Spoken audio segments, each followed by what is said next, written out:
Welcome back, everybody, to yet another reaction for One Piece Live Action Season 2. Yesterday, we watched episodes 1 and 2 together, and I very, very much enjoyed them, particularly episode 2. And then last night, I did watch 3, 4, and 5 by myself. I couldn't help myself. I just had to do it. But I know 6, 7, and 8 is Drum Island, right? So I want to make sure that we get to at least watch this together, because I can't wait to see Chopper. I have a very strong feeling that they're going to cook here in Drum Island. So wanted to get on here to at least react to these. I did like episodes 3, 4, and 5, by the way. I don't have any like major thoughts on them. I would say episode 3, I really liked. There's a few things. Igaram playing the saxophone, and then Luffy asked him to join the crew and be the musician. I just thought that was awesome, especially following what we saw in episode 2 with Brook and Laboon and Bing Sake and all that stuff.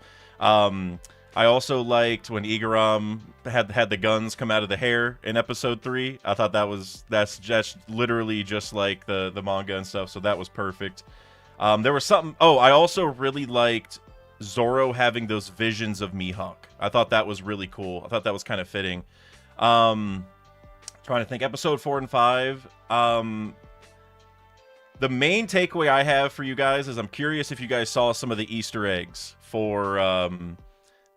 I'm trying to think of how to say it without spoiling too much, but there were some statues that looked like some people we know of from more recent events in the story, and I really liked that. I also liked when they mentioned Sun God Nika. I think it was Dory who did, so I like that. I mean, episode 2 is still my favorite, but that's like automatic. There's not. I mean, what am I supposed to do? It's Laboon and Brook. I mean, there's not a whole lot I can do, you know. So, but today we're just gonna be reacting to episodes 6, 7, and 8, like I said. So.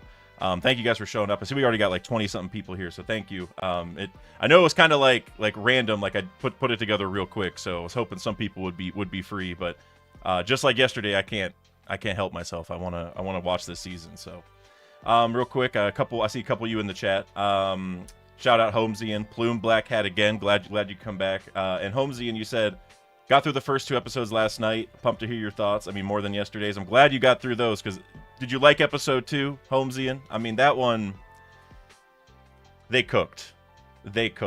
And I heard from a little birdie. I heard from a very reliable source, probably the most reliable source possible, that Randy Troy had a thing or two to do with the Luffy singing the Bink Sake thing at the end of the episode. Shout out to Ashley. I forget her last name. I looked it up earlier, but shout out to her because she was like the main writer for episode 2, and the episode was amazing. So major shout out to her. But Randy had something to do with Luffy singing Bink Sake. So major shout out to Randy as well. When I was at the theater last night, because I saw episodes 1 and 2 in theater as well, I was scanning the credits at the end looking for Randy Troy anywhere, and he was on there. He's the script coordinator. So shout out Randy. We all love Randy around here.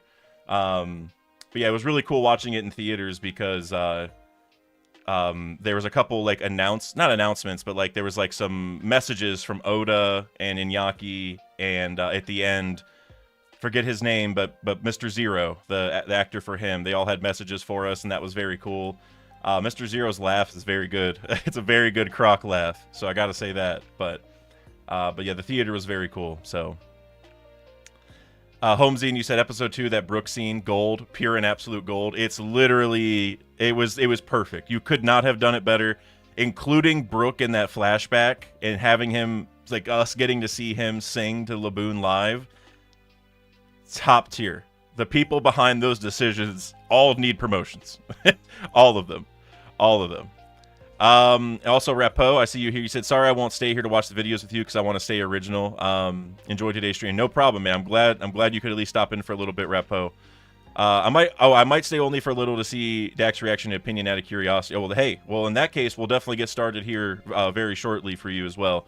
And I mean, and I want to watch these all day. I've been waiting for this moment. Like, I've been trying to get all my stuff done. Like I was about to react to it earlier, but I was like, I gotta walk the dogs, and so I took them to the park, and then I was like, I gotta clean up a little bit. I gotta go to the store and get this, getting all my stuff done. But now we're here. We're gonna binge the last 3 together for sure.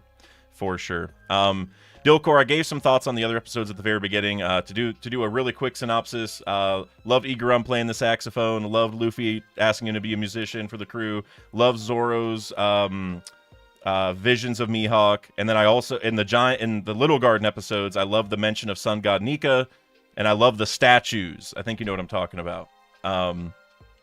But all right, guys, we're gonna go ahead and get into it now. That's I think that's enough talking. So let's see. I gotta get the timer. So just like last time, I'm not gonna be able to show the episode because Netflix they ain't gonna be happy about that, understandably. So we got the stopwatch. So we're gonna do a little countdown here and get started on episode 6, which is called Nami Dearest, and then Dearest is spelled the way it should be with Chopper being involved. So, all right, so we're gonna do a little countdown. 3, 2, 1, and let's go.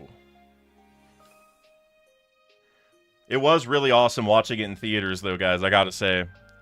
If you ever have the opportunity to do that, like if they do that for the next season, or maybe they start showing them again later, it's great.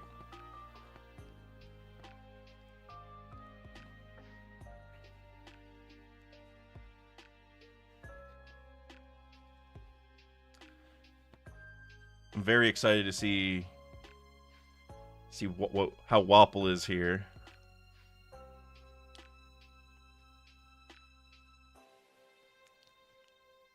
I like how he looks. Oh, his boy's back there?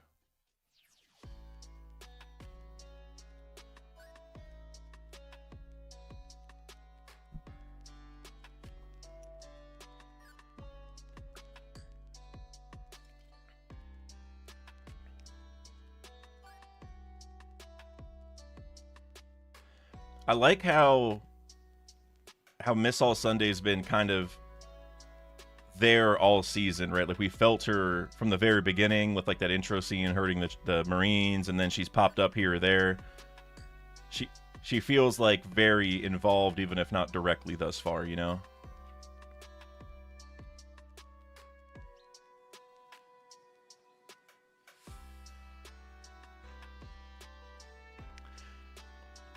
I'm loving Wapol.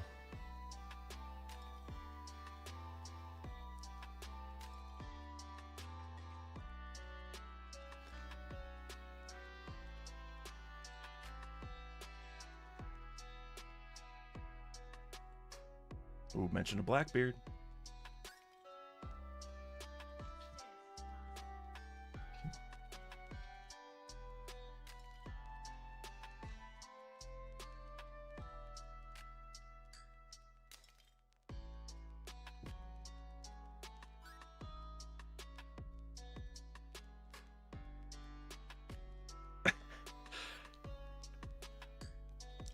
I love how accurate Wapol is, but it still looks good, right? Like...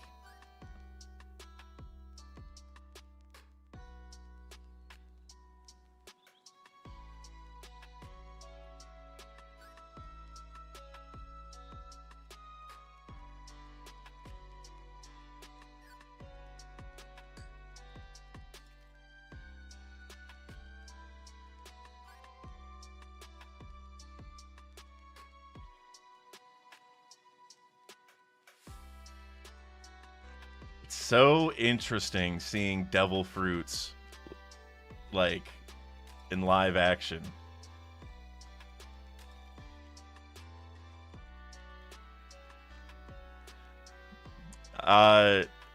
Plume Black Hat, you said live action crocodile sent someone a gift. Crazy, yeah. I like that whole scene. They've done this a lot where Miss All Sunday is like involved in something at the very start of the episode, like setting up something, or even at the end of the episode a couple times. Like I'm also thinking of like Tashigi. She's like, this like, I don't even know how to really put it. Not like interrogator, although she did interrogate a little bit with the Marines, but like she's doing all the legwork for Crocodile. I think it's very interesting to have her merge with all these other kind of plot lines.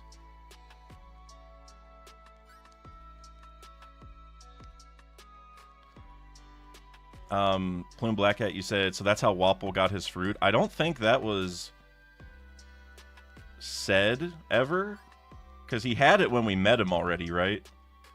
Because he popped on the Straw Hat ship and was already eating it, so I don't think that was ever like said. Maybe unless it's in an SBS somewhere, but I like it.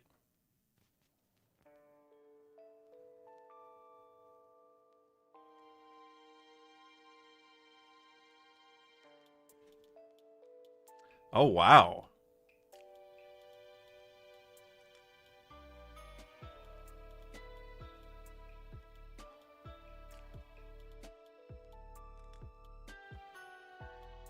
Holmesy, and you said, yeah, he had it before we met him in the manga, so that's new. Right. Yeah, that's what I thought.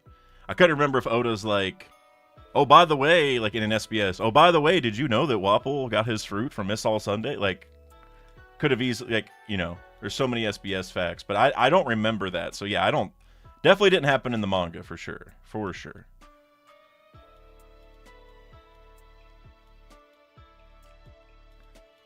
Spencer, you said, not gonna lie, guys, I'm not a fan so far. Just finished Little Garden yesterday. Still gonna watch the whole thing, but not in love. Man, you had to at least love episode 2, man. You had to, at least episode 2 with Brooke and Laboon. That was gold. There was some stuff in episodes 4 and 5 that I wasn't big on, to be honest with you.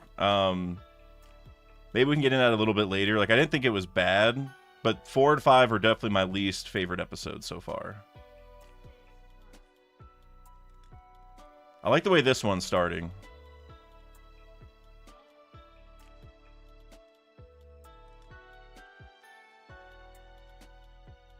Although I did like the Usopp stuff in episodes 4 and 5. I will say that much. I like how they did that. But some of the other stuff I was a little iffy on, I'll be honest.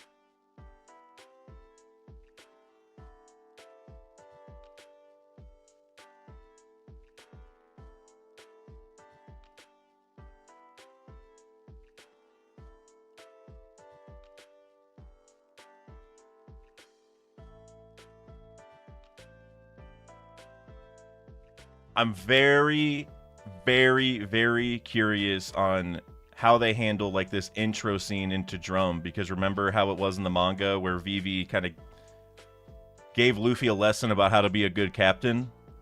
I really hope they emulate that.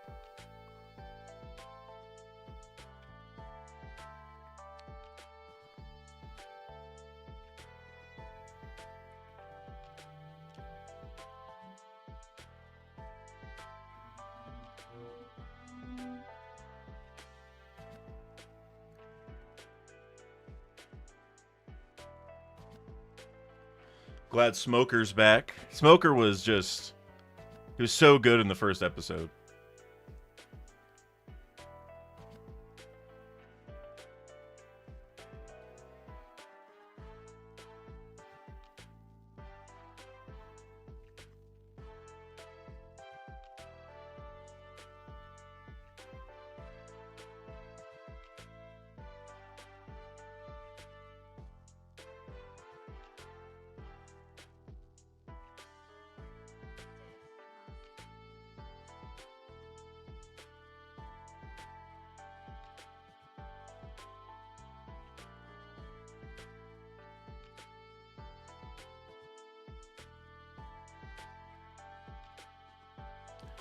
What is this? Oh, damn.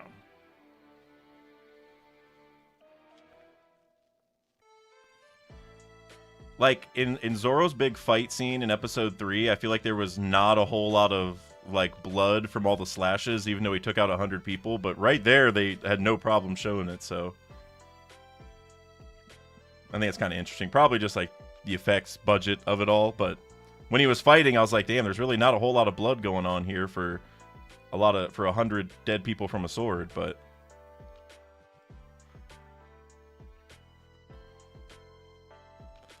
I see you guys talking about Sanji opening up about his mother too early and, like, wondering if we're actually going to get the whole cake and stuff.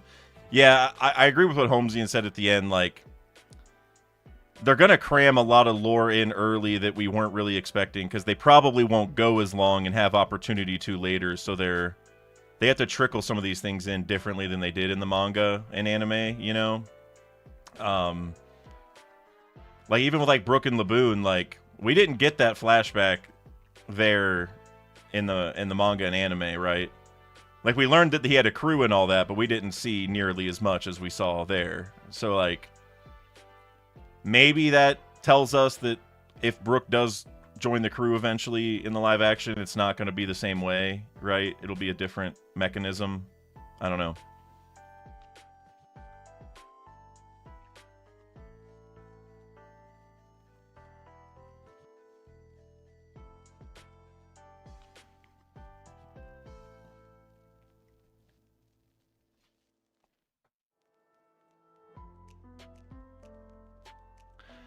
Holmesy, you said no. We basically got half Brook's flashback there. We didn't see him though.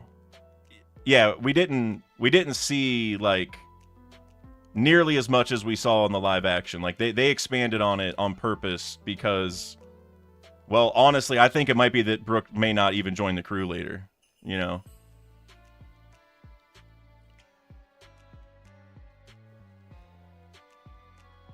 It would be kind of weird if Brook never did, but maybe that's what they're setting up for. I don't know.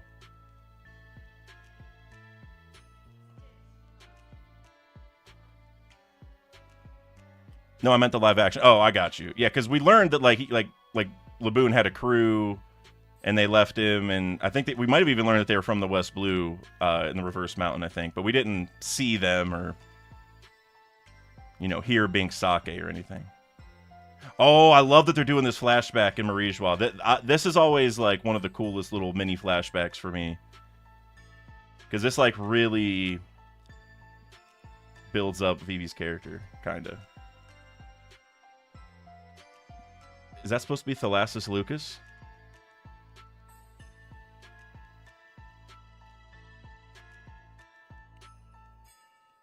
Dude, the reverie in the live action's crazy. Oh, that's the God Valley King. Right? Is that who that's supposed to be? Or Lucia. Lelucia, sorry. Lucia. I'm getting my fanged guys confused. Not that he's fanged in God Valley, but that's the more relevant place recently.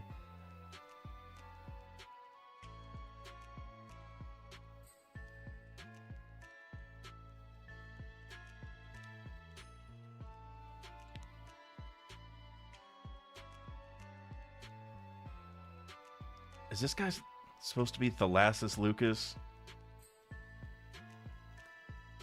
Yep, it's him.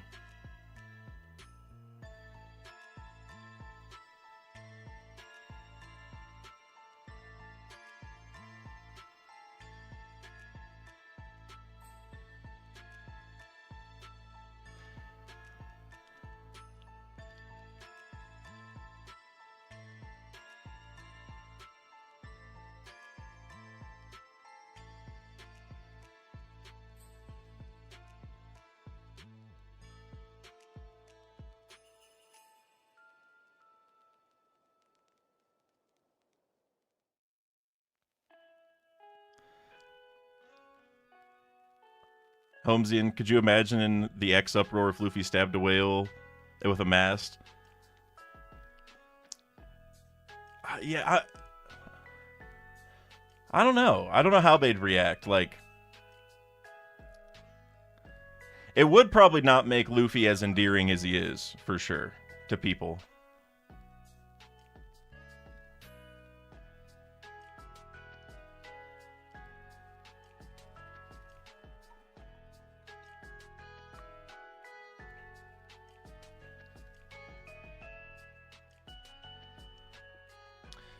Yeah, Holmesy, and I agree with you. I thought the change was great too. Because it kind of hit deep because like Luffy knows that song and stuff too, but it was also like it saved them money because they didn't have to break off the mast of the ship and do all the effects for that. So, not that I care about Netflix's money, but the change made a lot of sense for them.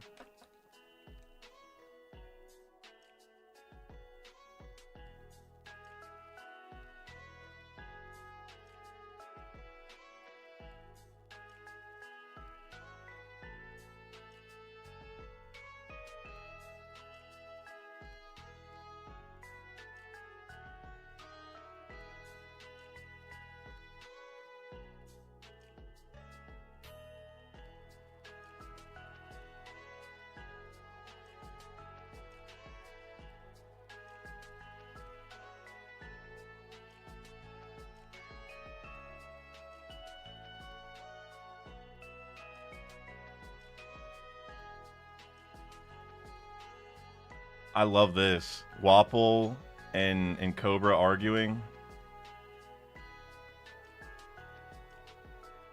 Igaram, you're back. Igaram was awesome in episode 3.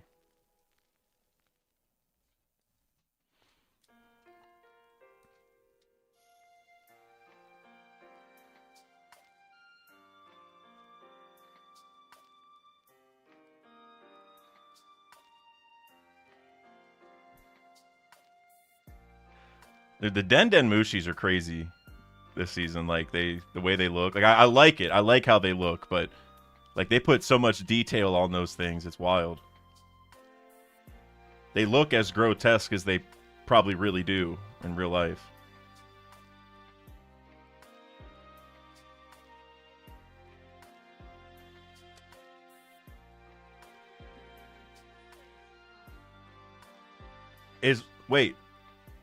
Wait a second.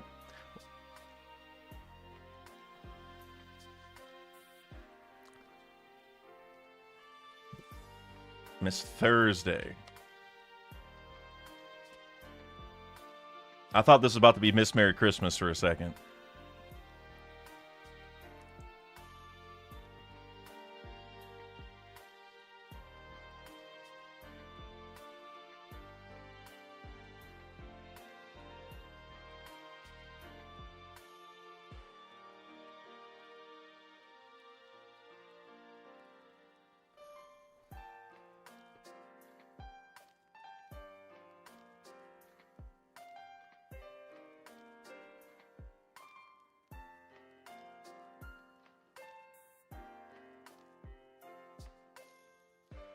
Wow. Wow. Wait, Smoker just hit the baseball back right into her neck? All right. That was crazy, bro. Hit the bench.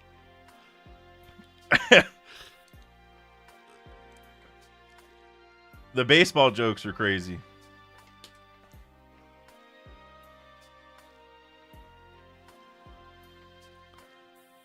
All right, so here's the scene I'm really looking forward to. By the way, this looks great. Drum Kingdom here looks awesome.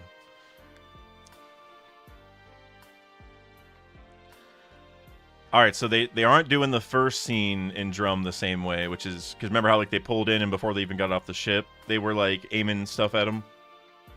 So I wonder maybe they'll replicate that somewhere else.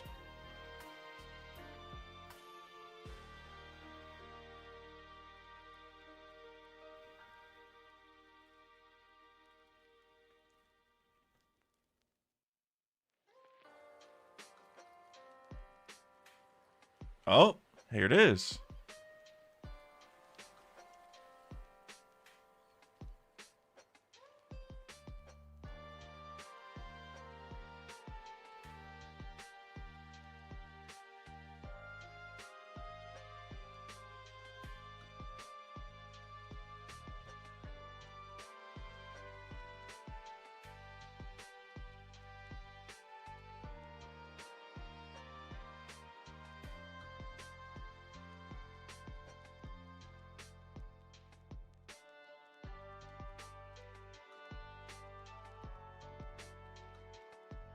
I love that they included this.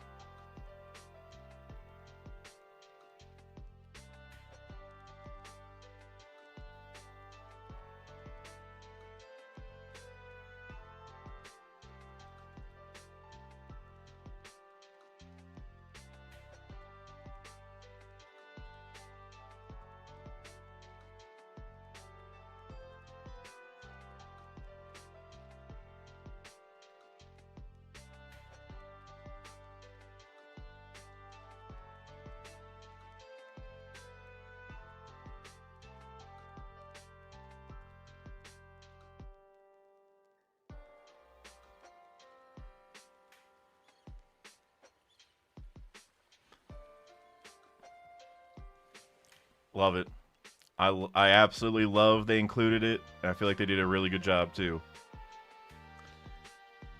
It's one of my favorite scenes. Does so much for Vivi's character, I feel like.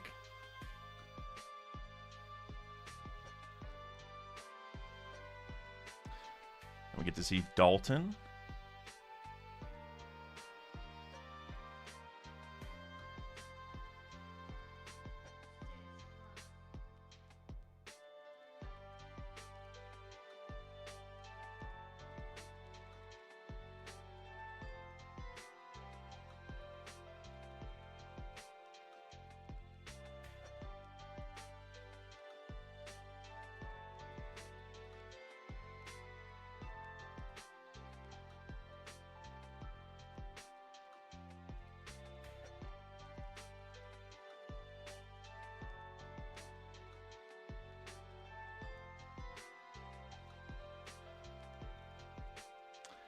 Cheesy Terry, you said, and giant snow bunnies. I don't know how to spell what they're called. Lapins, I believe. I don't know if that's what they call them in live action. I don't know if there's like a different translation for them, but Lapins, I think, is the name. I want to see those guys too. And Chopper, of course.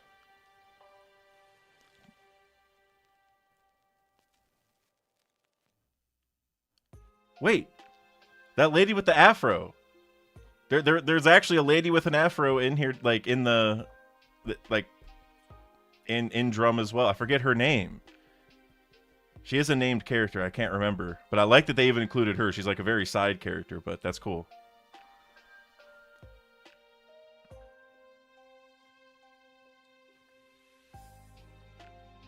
Onion Lady. Thank you, Holmesian. Onion Lady. That is her name.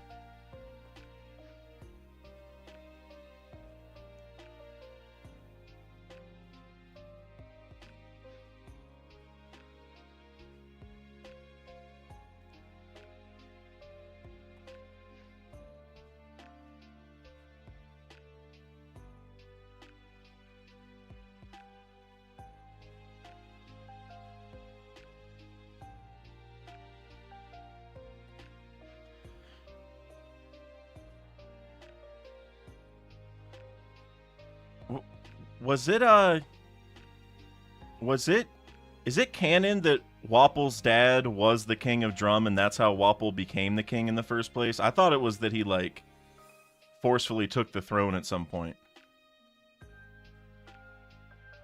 Because they said that in the Reverie, and I was thinking about it. I can't remember if that was actually canon or not. It was? Okay. I thought he took over. Dang.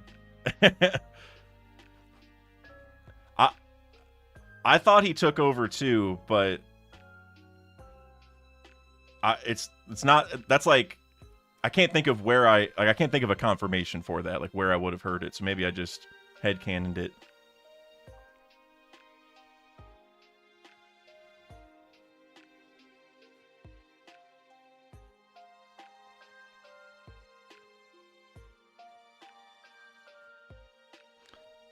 I like the build up for Blackbeard here. Which, I mean, obviously they did this in the canon too, but...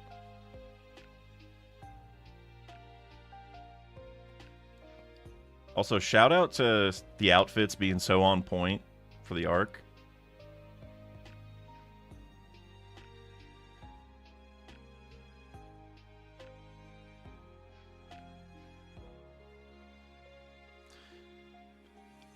Yeah, I can't remember exactly because I thought the idea was like the 20 MD thing helped him become the king, but like I said, I think I'm just headcanoning that. I can't really remember.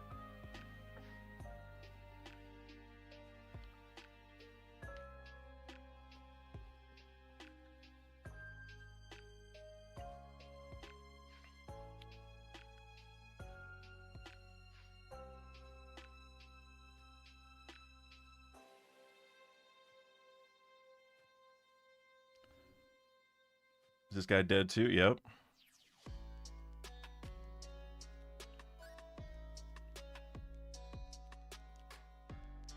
All right. Tashigi fight? I like the focus that Tashigi has gotten. I gotta say. Tashigi's character is one of the best, like I think I like Tashigi's character in the live action more than the real story so far.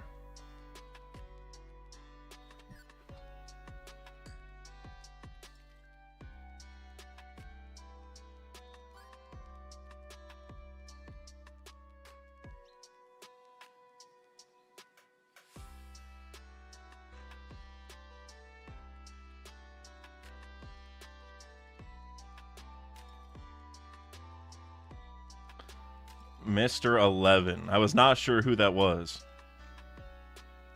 I figured it was Baroque Works, but...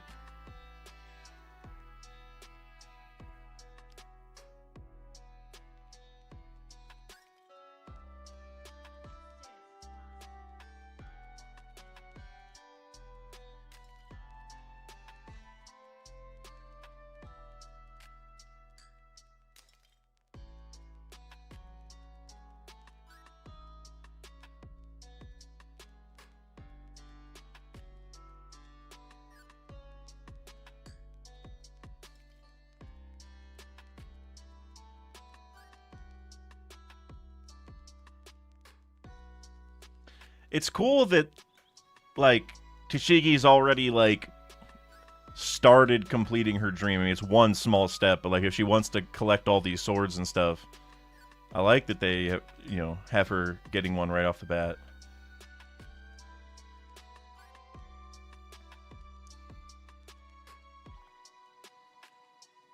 If Tashigi hadn't fought Zoro, could she have beaten Mr. 11?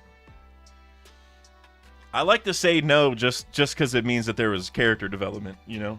Or, well, I don't know if that's really character development as much as, like, strength development, but you know what I mean. So I'll say yes, just for that reason. Alright, so are we... How long till we meet Chopper?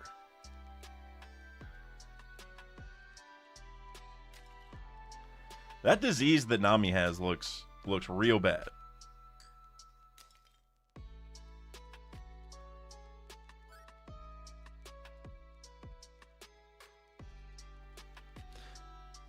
Yeah, I want to see how they do this scene. I think I saw, maybe in a trailer, we saw a little bit of them getting up the mountain.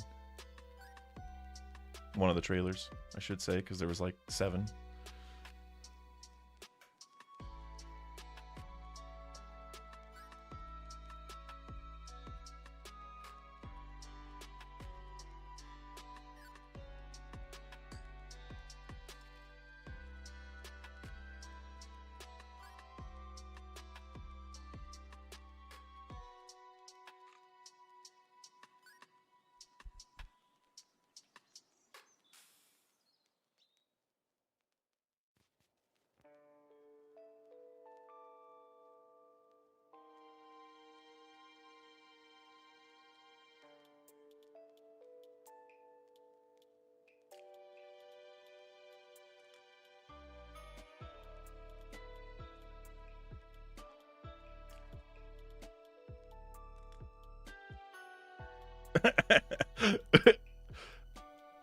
Usopp.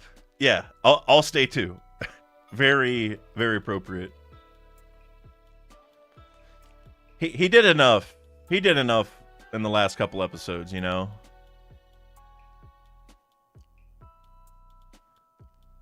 By the way, in episode 5, when Miss Golden Week got all the paint on her face, I had a little bit of an issue with that scene because none of that paint was like in the mark of a swirl, and we already saw earlier in that episode that if you smeared the swirl, the effect stopped. Like, having a little bit of paint wasn't enough. It had to be in the mark. So whenever she got all the paint on her face and it was just like splotches of it and she started freaking out, I was just like, that's not really how that's supposed to work, right? I mean, not like a huge deal, but that was one weird thing from the end of that episode.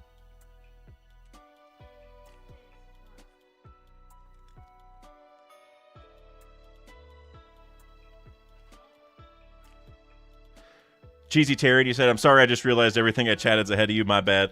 Don't worry about it. I mean, I already know, you know, most of the story, so, and like the trailers kind of said a lot of it, so don't worry. I've also, like, in my Discord, I've seen a few messages about stuff that happens later, so don't worry about it. Don't worry. No harm done. You said maybe more paint is equal to the swirl. That would be, like, the defense I would use if I was trying to explain it in the live action. Like, maybe because there was so much it still worked, right? I just wish, like, the paint had just landed as a swirl for some reason. Like, obviously that's, like, a little unrealistic, but they could have They could have done it. Like, it just makes a circle on her face or something and it works. But it was just like random splotches, so I was like, well, that feels weird, but...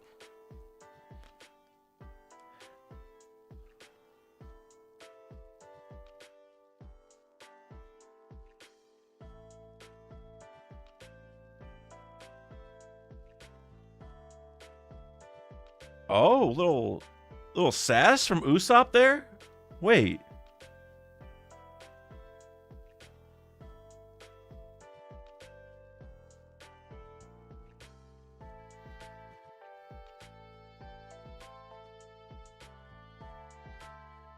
Yo.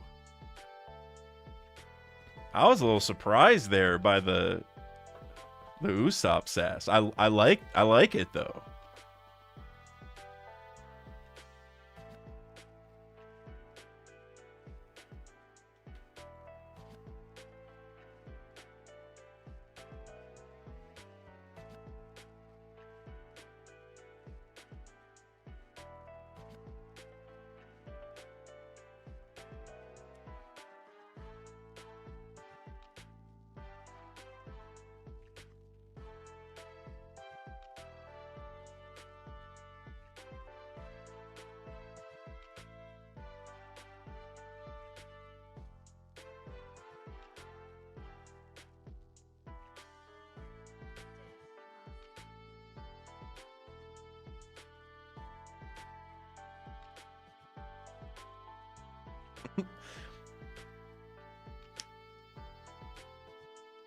Igorum's awesome, man.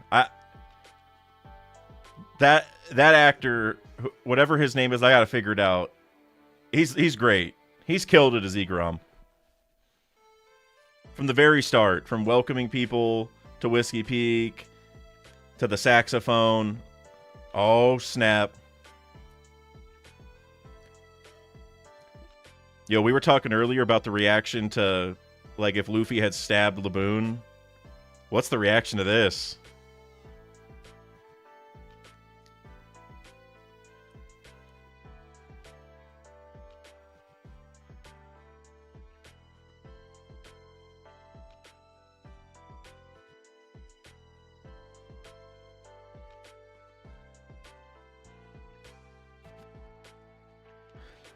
Great moment for Vivi in general, like, just within the grander context of the story of One Piece, because we saw twice there how good of a diplomat she is, right? With, like, not starting anything with Wapol, and also, like, with Luffy entering Drum, right? Like, she's a very good, she understands kind of the politics of it.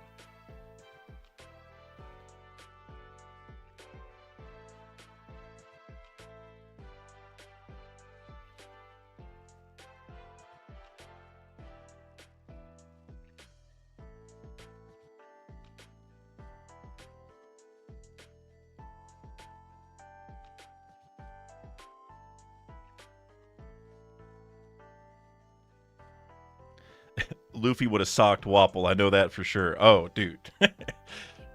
Wapol wouldn't have made it out of there alive. Well, probably because Luffy doesn't kill people, but he would have left an inch away from death.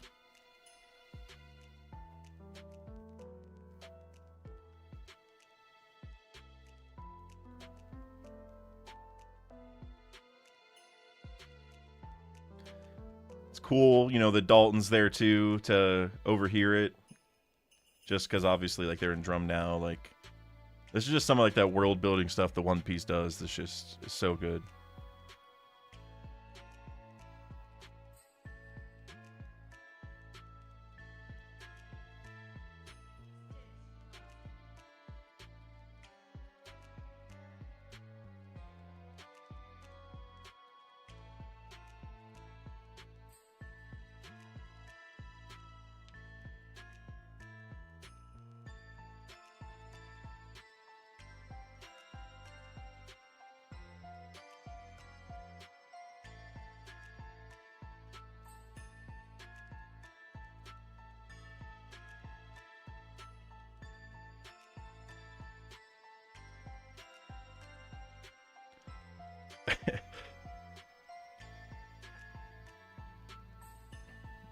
After what Usopp said earlier to Zoro, like I thought he was gonna say like, Vivi, stop complaining about things. I like the response he's saying, but the way he looked, I was like, is he about to tell her just to shut up?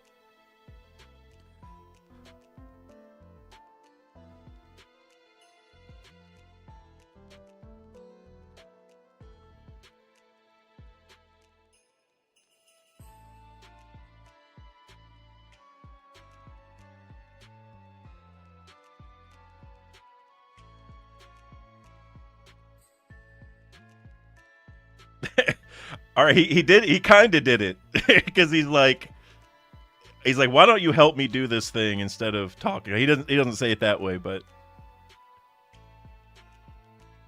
it does feel like a similar message where he's showing her instead of saying it. We're like, well, let's start doing something about these problems instead of complaining.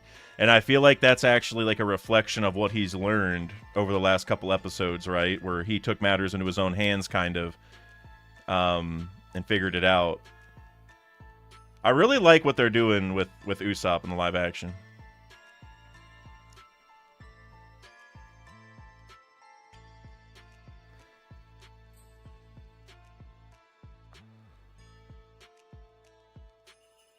The climb scene is going hard right now. Big fan of this.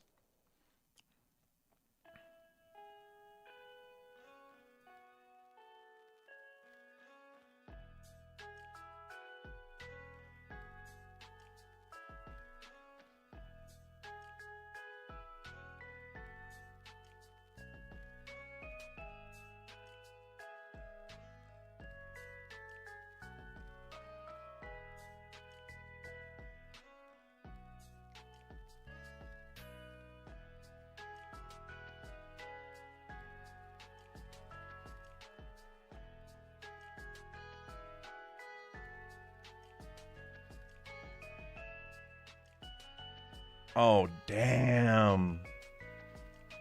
Yo, this does feel intense.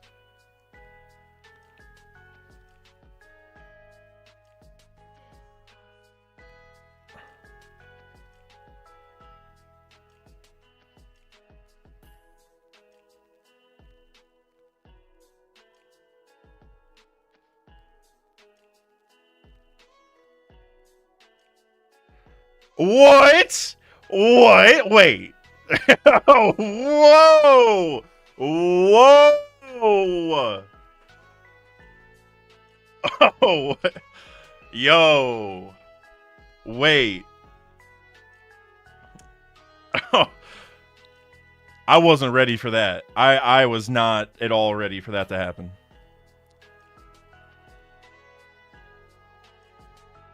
Luffy stretching his head down was good. I was just not ready.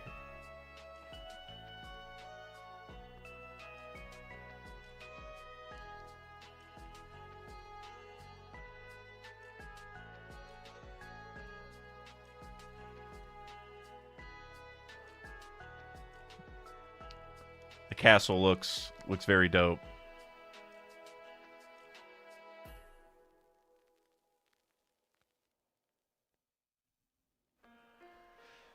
Yo, Luffy stretching his head down to grab that. I thought, I don't even know what I thought was going to happen, but I was not expecting them to do that.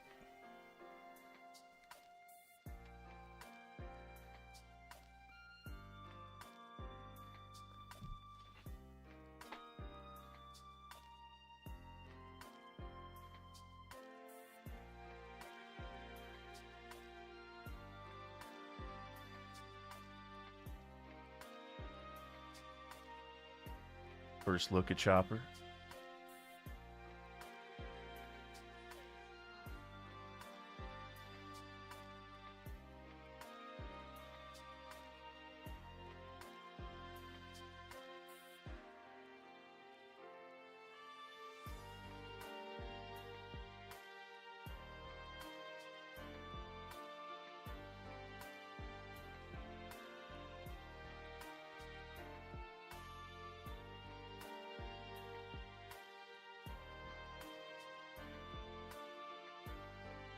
How many cigars do you think they had to go through for Smoker throughout this season?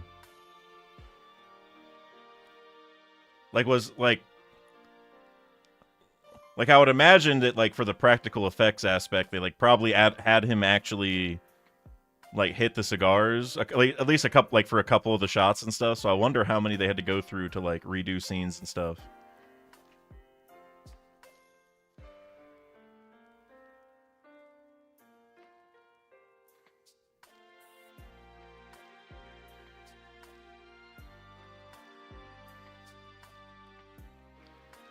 Dude, the half dead Denden Mushi is just, it's like off putting. Like I like it. It's just, like I said earlier, they made him look so like grotesque.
I like this little discussion with Zoro and Dalton.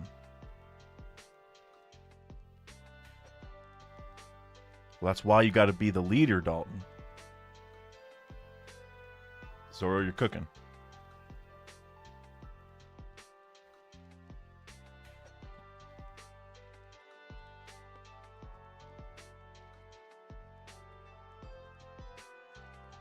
Repo, you said, I went to your live stream and watched the scene where Luffy and Smoker fought and Dragon saved Luffy, and I'm 1,000% on boat with you. I was clapping for all the CGI and choreography, beyond my expectation. That's the best fight in all of One Piece live action, right? It is, even up till now, it is by far the best, I think. It looks so good. Like, everything about that entire scene was perfect, genuinely. The way the fighting was, even when Smoker, like, I still remember when he, like, teleported almost. Like, he rushed over to grab Luffy when he was still on the ground. Like, the whole... and, like, the power of the attacks in that scene felt very real, right? Like, when Sanji flew into, like, the one building, I was like, that feels like he actually got hurt. You know, like, it feels like that was, like, a real punch where he just, like, flew through a building. Because some of them you can, like, tell... I mean, I think we can tell for all of them, but it really feels like it's just special effects and whatever. But that one felt very real, so I was a huge fan of that. Smoker's been A+ this whole season. We got Chopper in the building.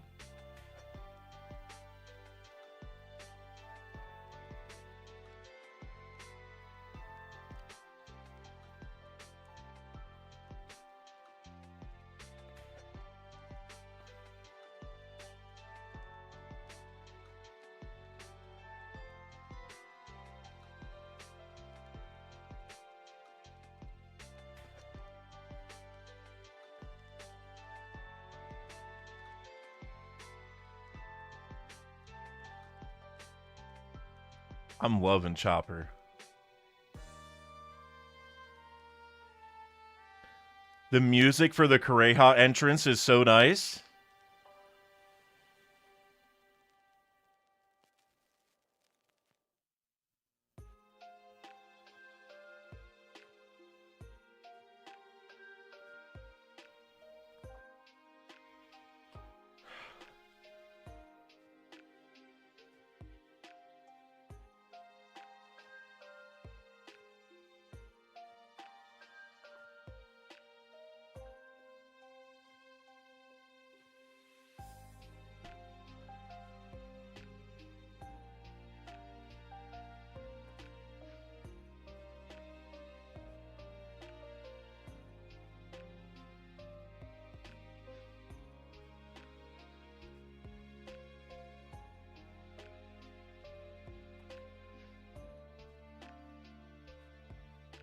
Great entrance for Kureha. A+, S+.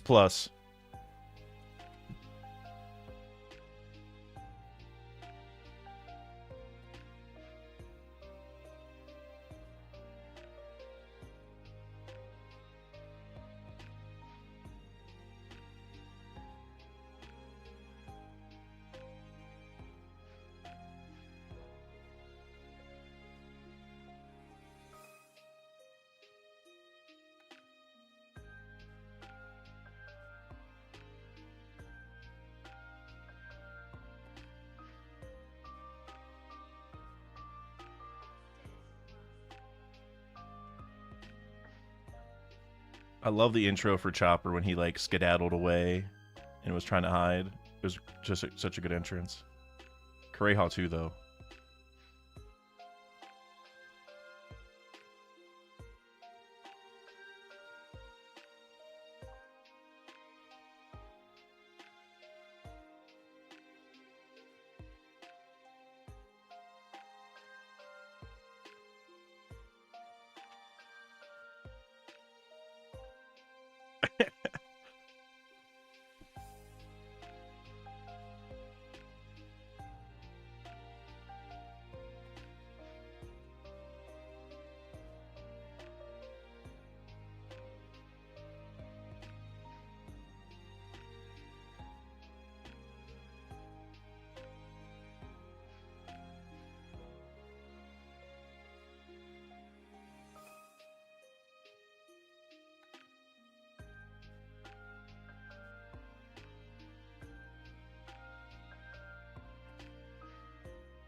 How are they going to react to Chopper? Is it going to be like the manga? I can only imagine. Yup.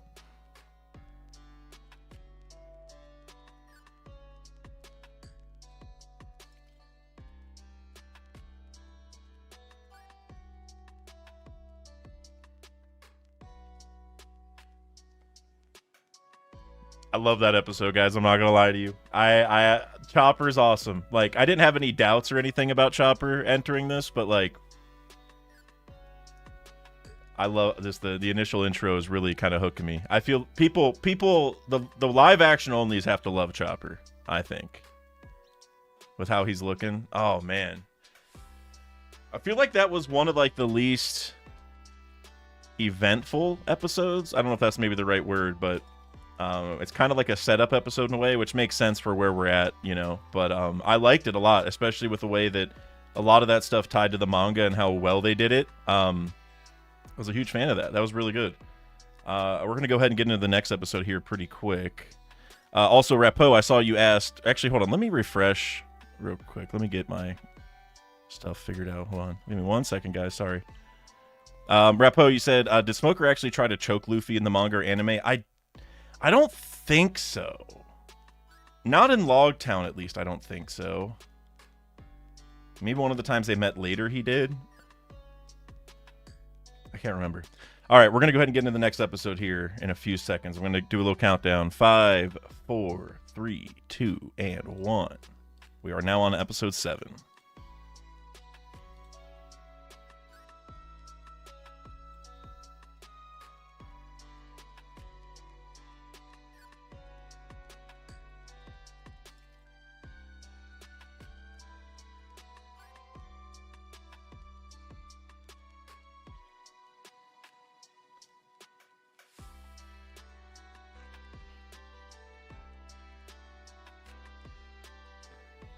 Oh, here, wait, is this Chopper's backstory?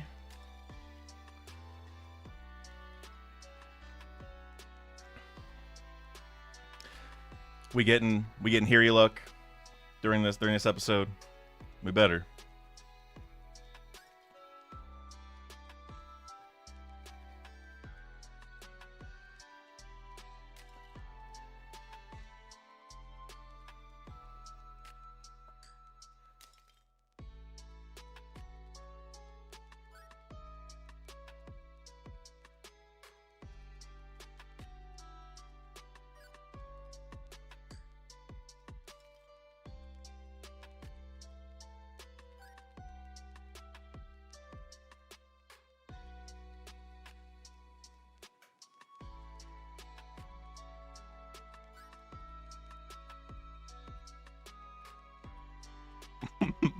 I love this situation with Chopper.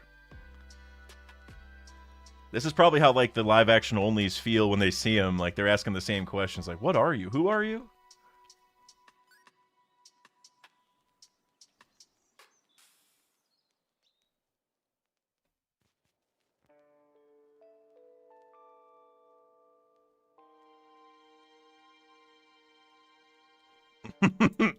He's a raccoon or something.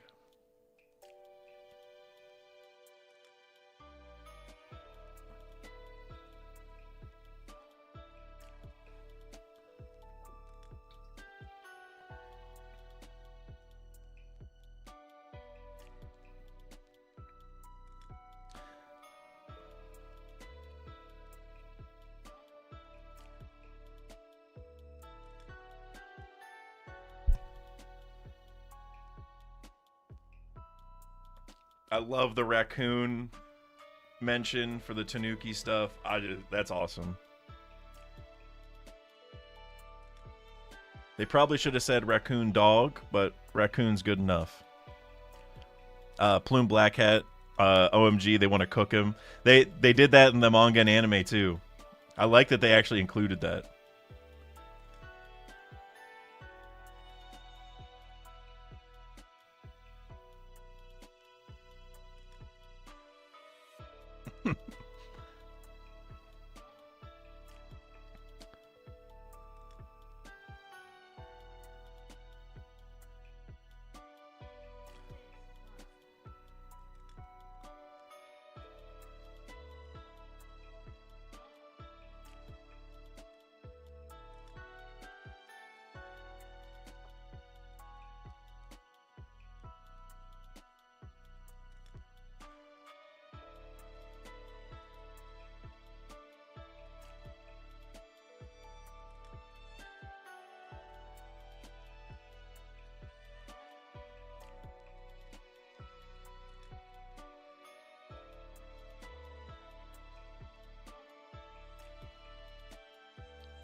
They're gonna cook with this Hiriluk flashback.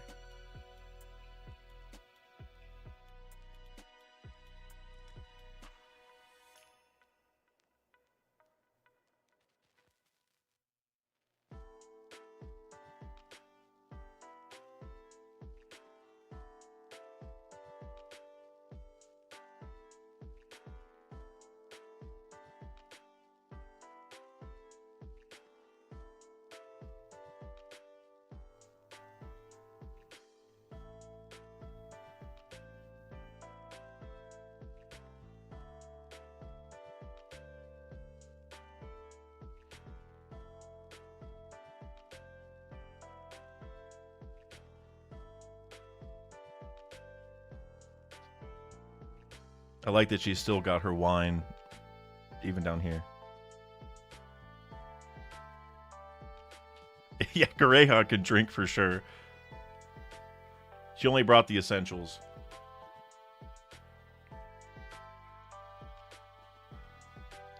Oh, dude, the frog extract.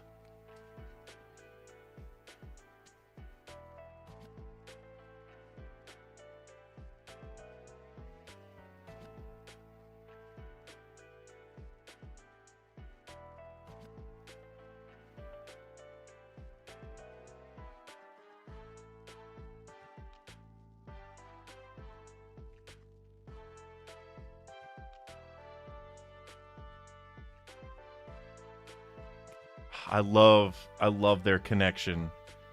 Cuz that little exchange right there where he's like, "Well, basically he's saying, "Well, you charge them too much. Like they can't even afford it." And then she's like, "Well, you don't even have the right medicine." And like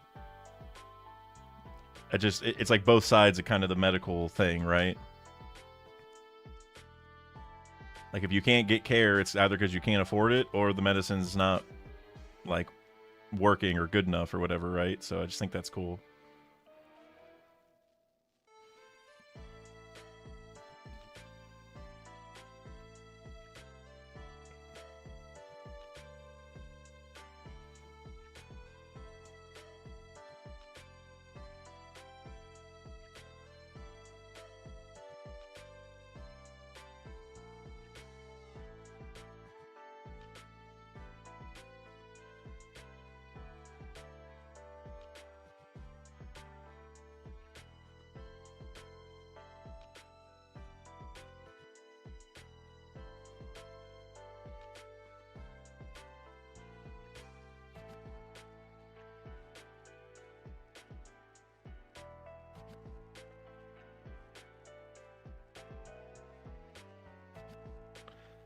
really love both choices here for like Kureha and Hiriluk. I feel like they are really nailing the vibe of the characters so far.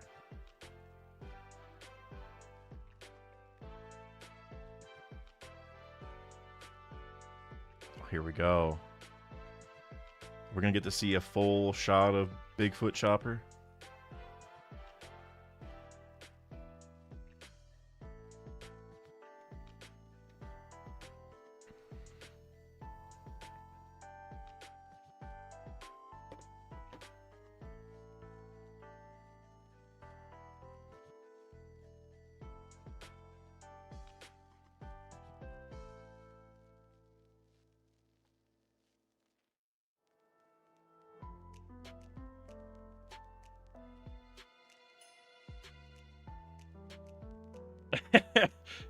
Plume Black Hat. Dak, if I saw giant footprints in the ground at night, I'm going the opposite direction. Yeah. Same. Same. You gotta hand it to Hiriluk, though, doing the exact opposite, you know? That's why I love the whole thing with him and Kureha. It's like, I mentioned this in a couple of videos, but like, Hiriluk's good at healing the stuff that medicine doesn't in a weird way, right? Like healing the heart of Chopper and Drum and stuff. Like,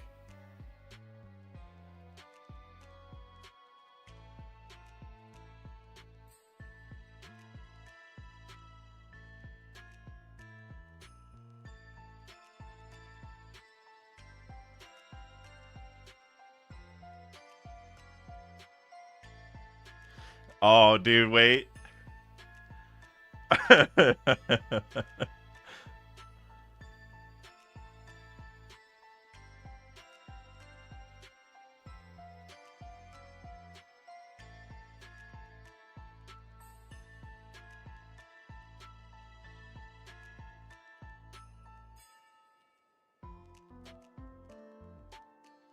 Man, Drum Island always made me emotional, but they are really doing a good job so far. Like, the design for Chopper is like, it's really good now that I'm getting to see a lot more angles of it and stuff. It's really good. I think it was definitely the right choice.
Hiriluk's winning me over big time, man.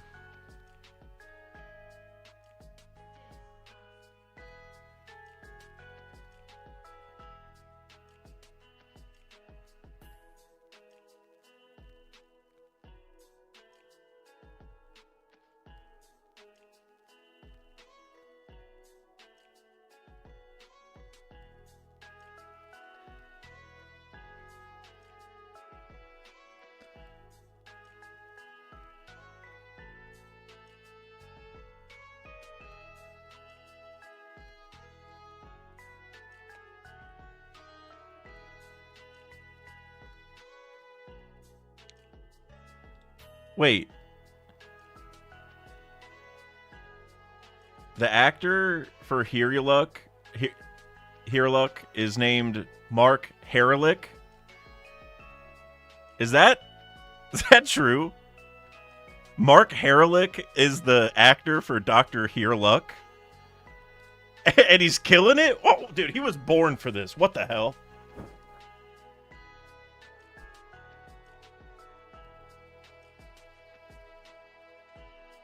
Dude, there's no way this guy's name is so close to Hiriluk, and he's killing it.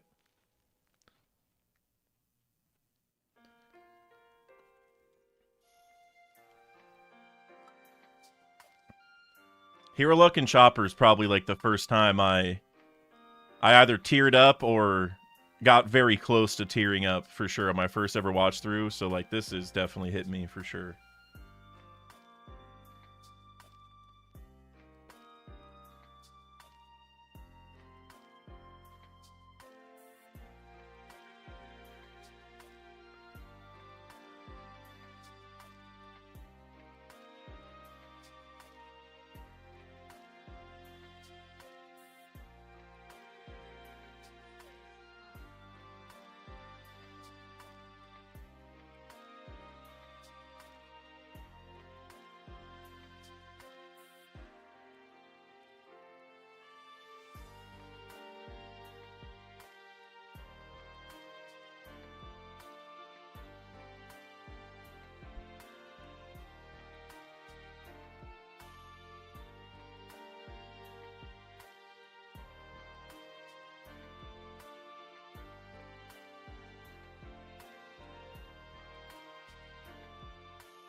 Plume Black Hat, you said, for me, it was seeing Luffy scale the mountain, carrying Sanji and Nami in the blizzard. Made me fall in love with him in One Piece.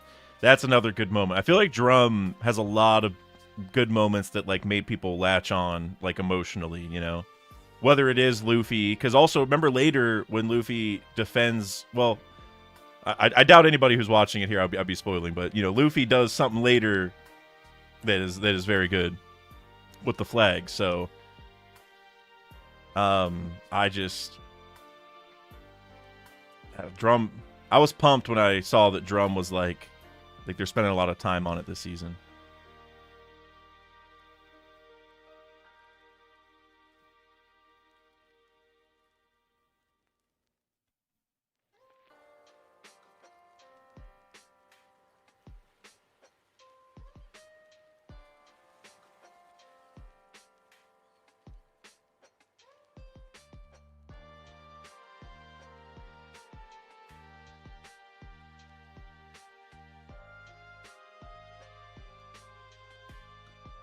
Dude, the hat.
dude. This is such a classic, but also important flashback. Not flashback, really, because we don't see it, but...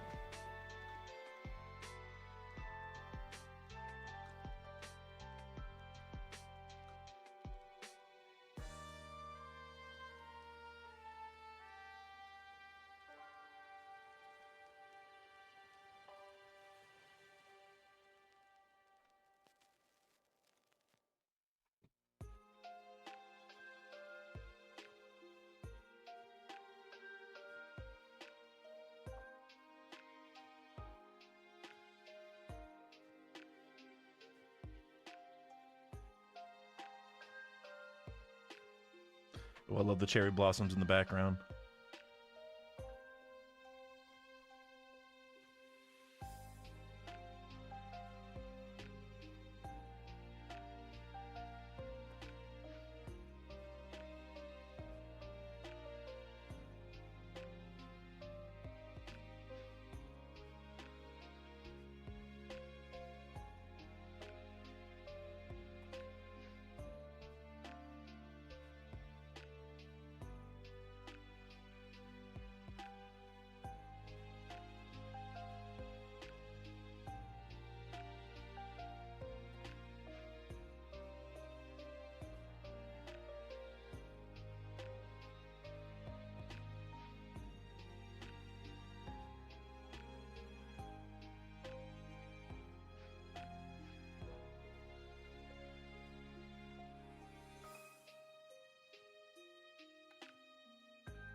Hiriluk's cooking right now.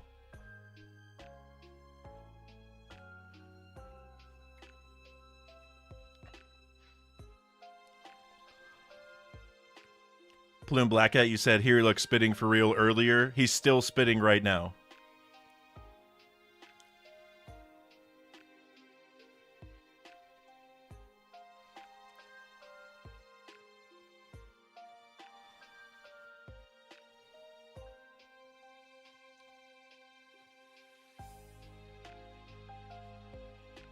This is where he says, like, eyes of an eagle. I forget what else he says.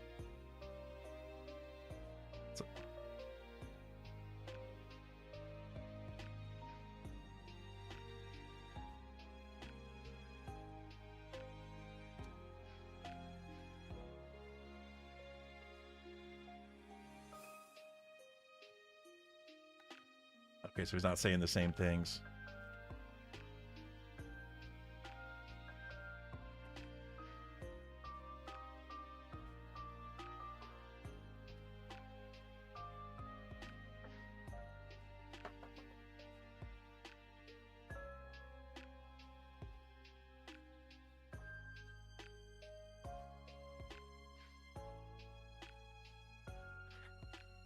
I gotta say, y'all, they absolutely, like, blew it out of the water with the Chopper flashback so far. Oh my god.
Man.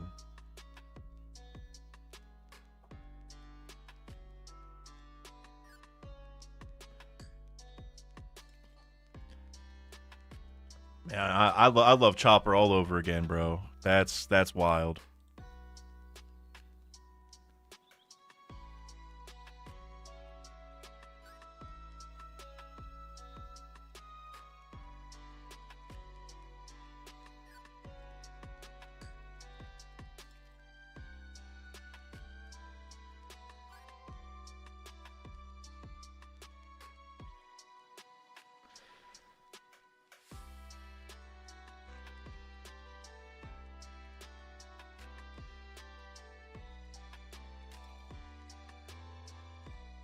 Yo.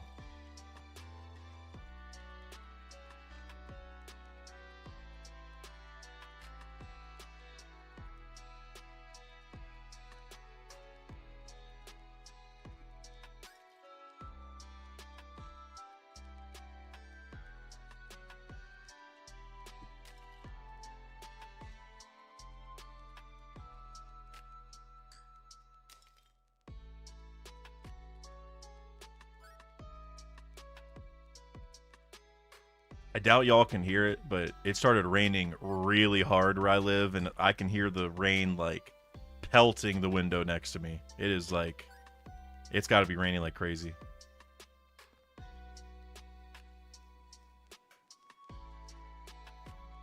Even though I have these headphones on, I can hear the rain so clearly.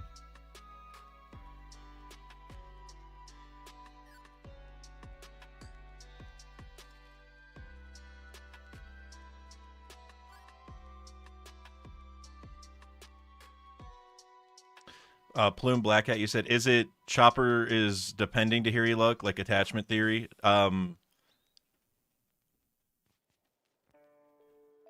you saying like why Hiriluk is kicking Chopper out? Is that what you're talking about? I didn't see it till now, so I'm not exactly sure.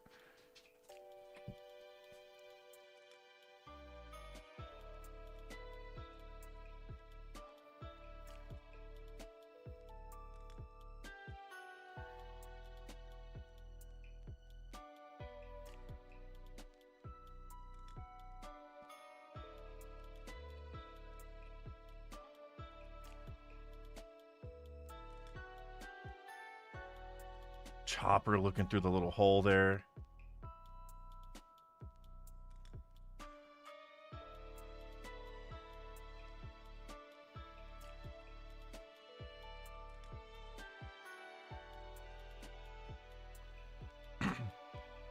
Cheesy, you said, Lucky, it's snowing here. Dude, I wouldn't mind some snow. Although I guess that means it's cold by default, so that's not good. So I guess I will take the rain from that context. The snow looks a lot cooler than the rain does, though. And Plumed, you said I can't hear the rain at your place. You're good audio-wise. Good. I assumed you couldn't, but the fact that I can hear it over the headphones is kind of crazy.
Plumed, you said, yeah, Chopper doesn't want to leave Hiriluk, and he's assuming that Hiriluk is kicking him out. It must have been because of something he did. Yeah, exactly. The way Hiriluk's doing it is making Chopper feel worse than he probably really has to. But yeah, Chopper definitely thinks he did something wrong or he's not wanted, just like his problem originally, right?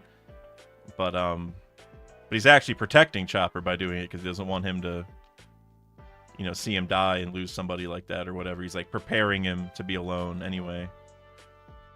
But it's like so sad. Like, Chopper's reaction, man. That's like.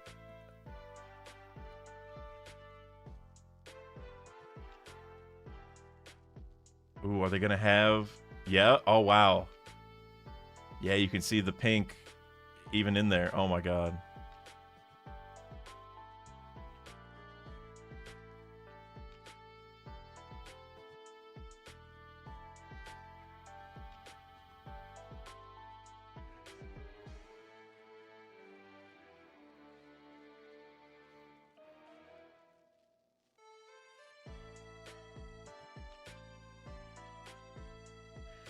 That looks so cool, man. That. Oh, I love this. And he's yelling Chopper, but Chopper's not there. Oh my god, dude.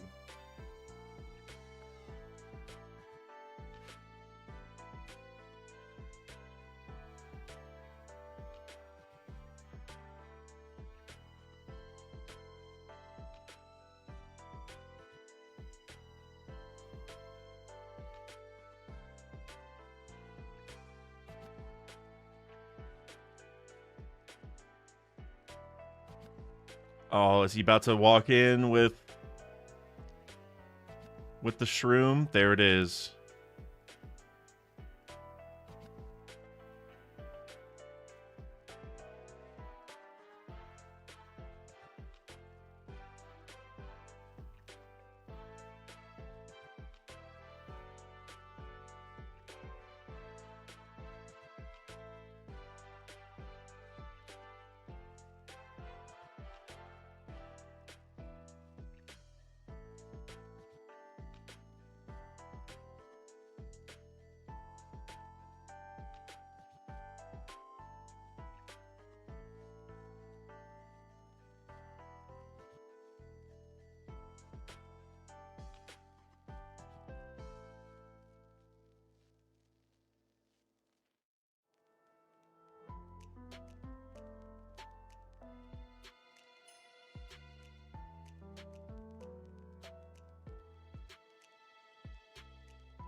Oh, is he about to say one of my favorite quotes? Is he about to say it? Wonder. Does he say he already has one of the main qualifications?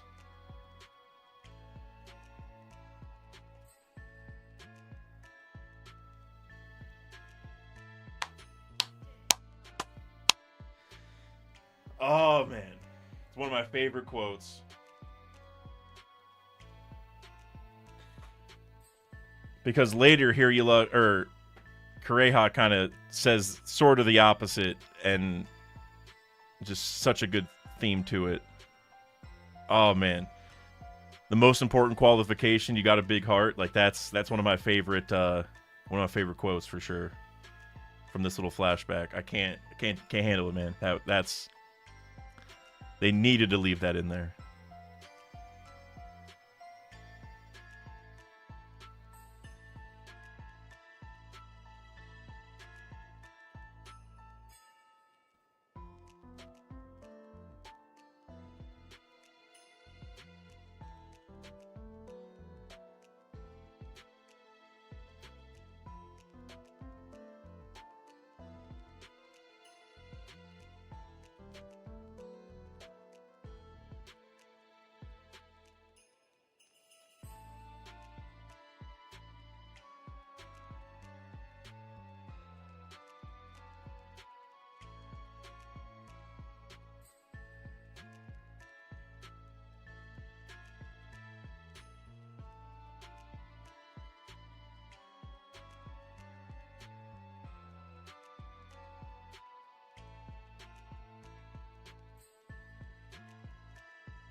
I love him putting the hat over the hair.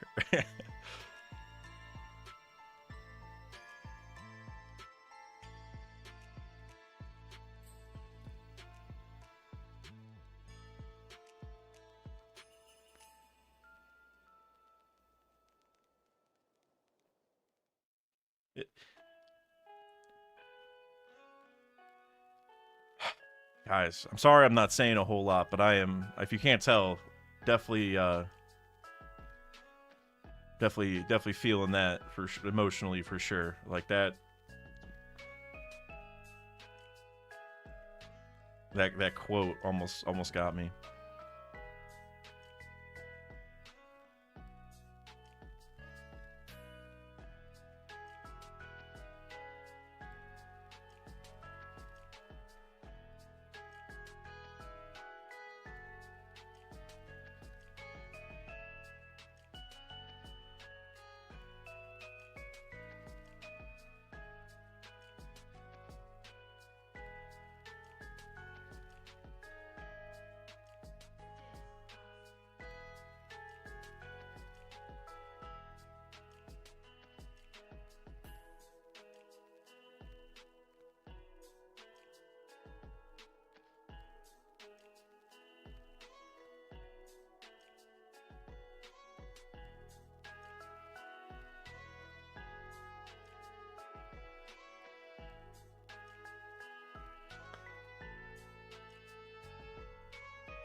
See, and that's the other side to it, right? When Hiriluk says you have the most important qualification, a big heart, but then she's like, no, you need to have all these other skills. Like that's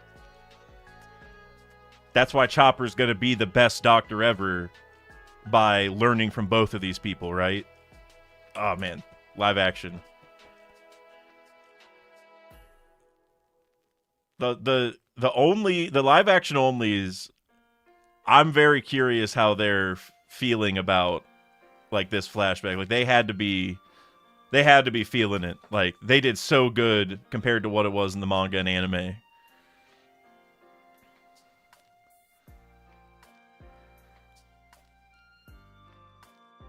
Now this final scene here, dude, what's about to happen?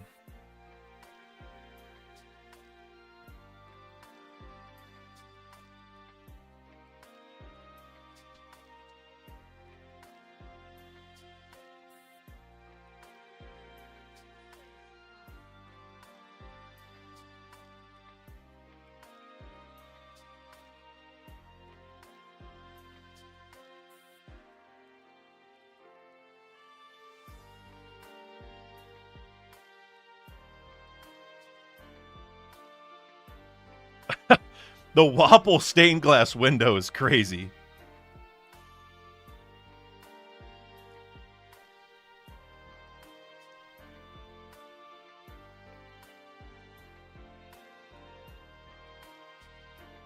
Dude, the MDs. The MDs look perfect, man.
Thank goodness.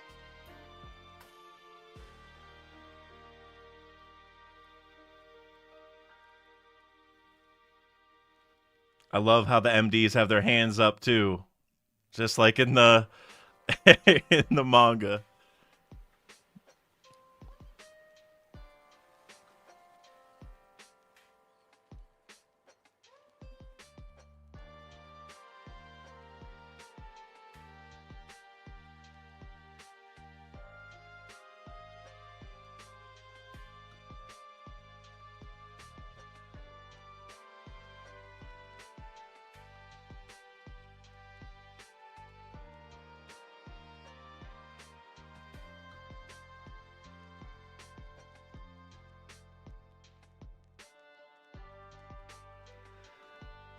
Yeah, Plume Black Cat. Wapol can't can't get sent flying soon enough.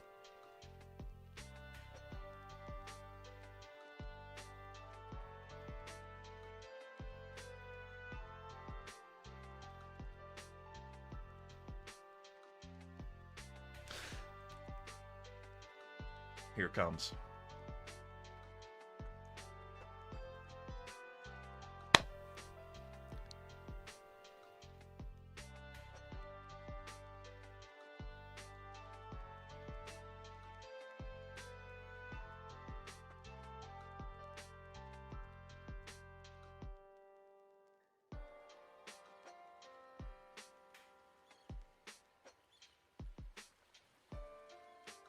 Oh, Chopper in reindeer form.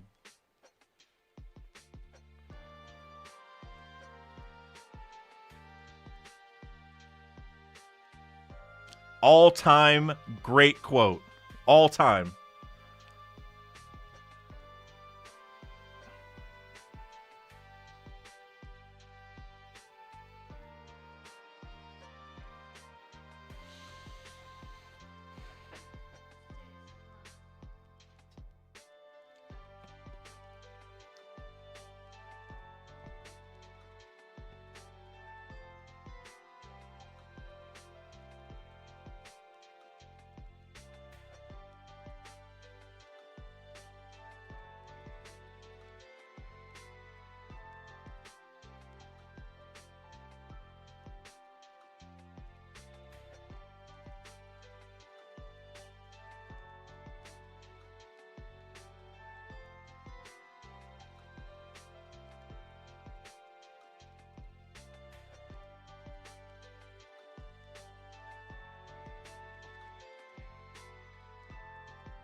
Oh my god, dude, they absolutely nailed this scene.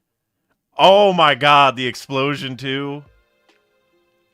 Y'all, they absolutely nailed it. Oh my god, Mark Hiriluk, if I'm saying your name right. Bro, 10 out of 10. Oh, bro.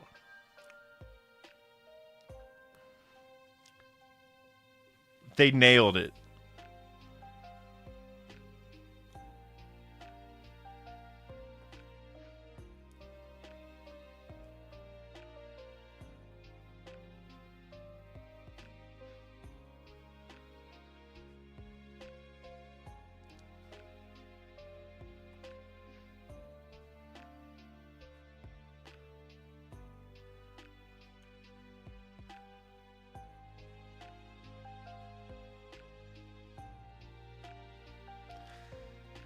Wow.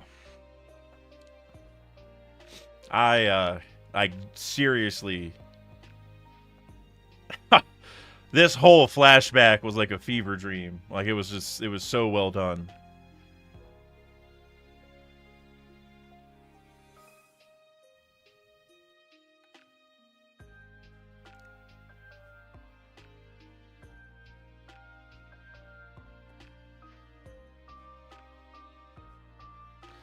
This is a good moment too. Oh wait, we got abominable Chopper. Oh wow.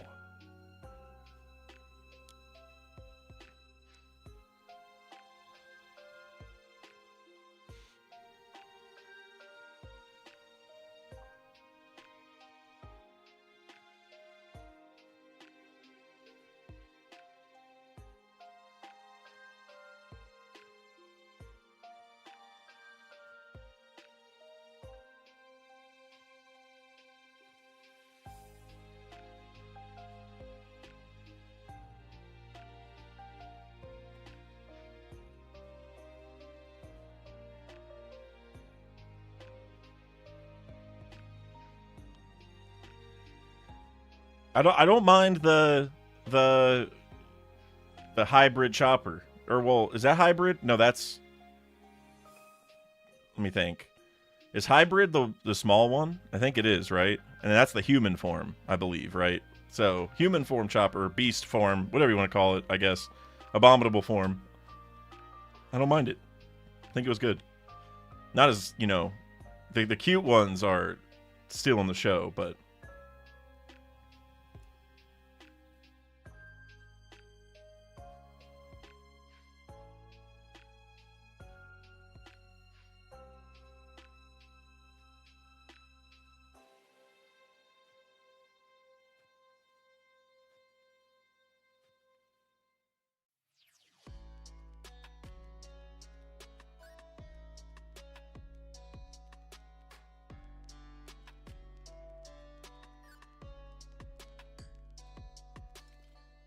Cheesy said, I'm not crazy that human form Chopper looks like the Grinch.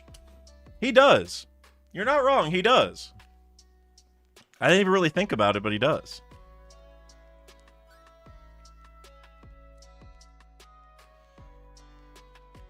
I love Dalton's weapon. I don't know what that's called, but it's unique.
I really can't wait to see Luffy and Chopper develop more of a relationship in the next episode now.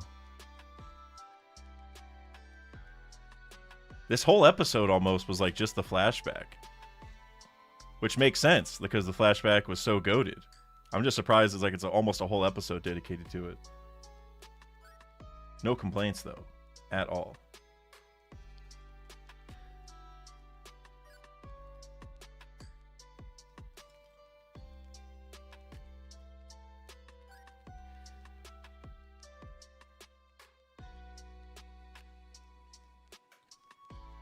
I like how whenever Chopper was talking to Kureha a little bit ago, he said, I forget what he said, but something like, I'm going to be the cure-all, or I'm going to be able to cure anything, or whatever, you just need to teach me, or something to that effect.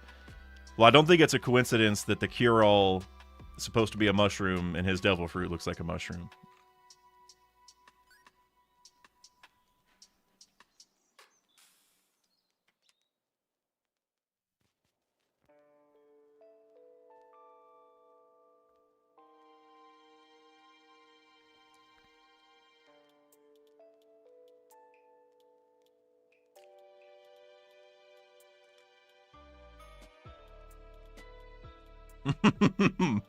I brought you breakfast, and it's a bottle of beer. I like this little moment, just how it might parlay into some Water 7 stuff. You guys know, between them. Well, partially between them.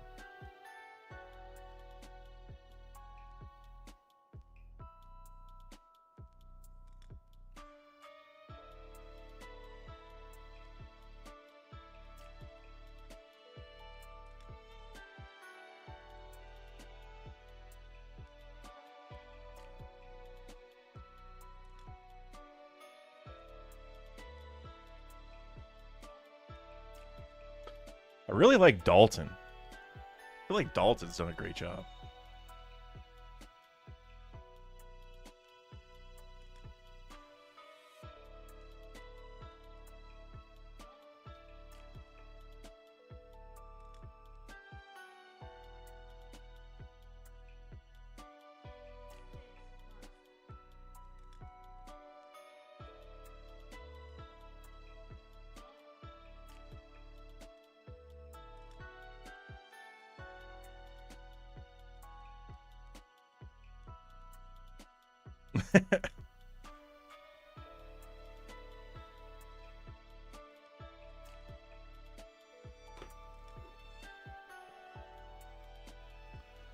All right, so Luffy, you gonna start talking to Chopper here to set up the next episode? Oh, he's going to the treasure chest, even better.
So that's where the flag's gonna be for the next episode. Okay.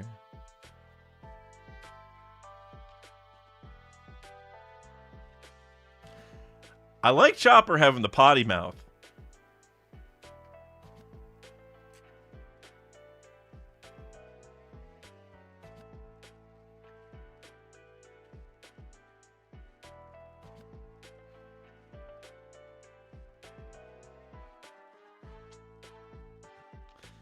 That was a really good moment between Luffy and Chopper. That little scene in the room with the flag and everything.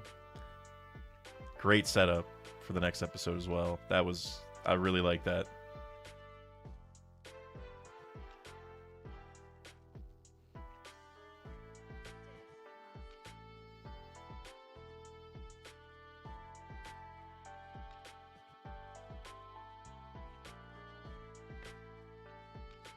Miss All Sunday, because she's been everywhere this arc. Of course, she's got to be here.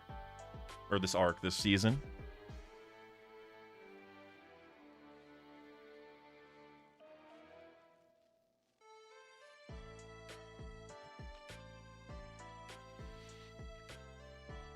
Damn, Dalton. Dalton got coached real quick.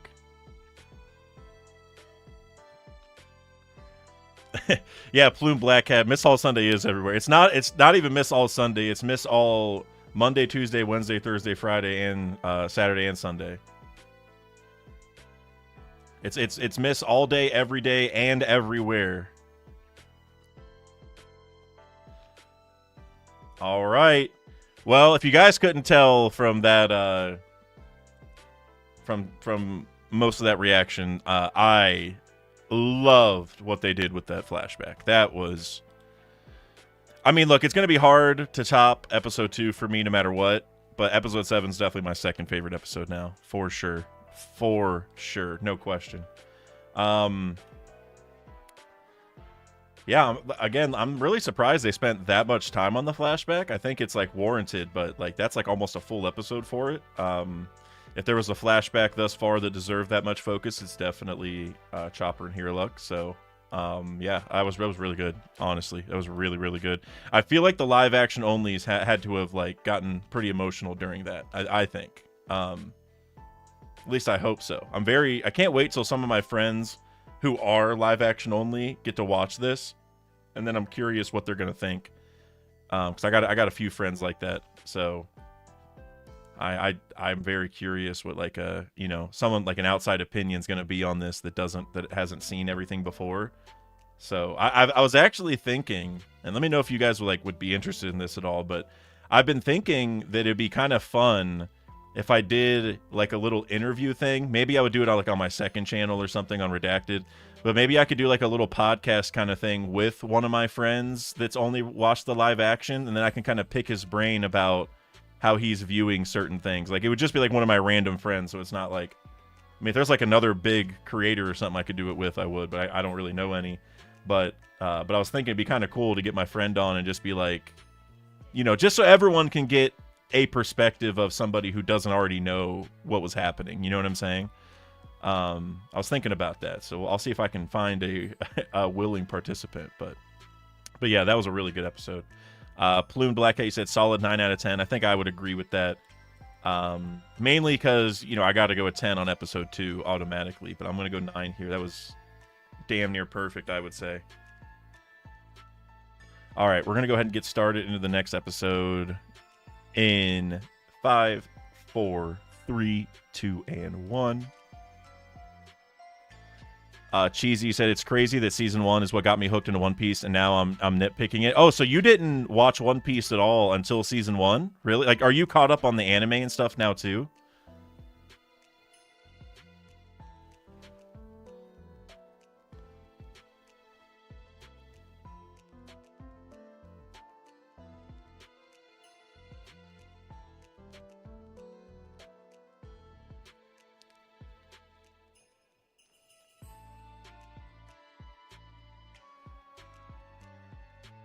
Cheesy said almost to Egghead. Dude, that is awesome. I'll do my absolute best. Actually, I'll just go ahead and say I'm not going to spoil you on anything after that for sure. That's awesome though that you're getting caught up from season 1. Seriously, you have a lot to look forward to from where you're at right now. Almost to Egghead, like Egghead and beyond, especially beyond for me. Some of the best stuff in the whole series.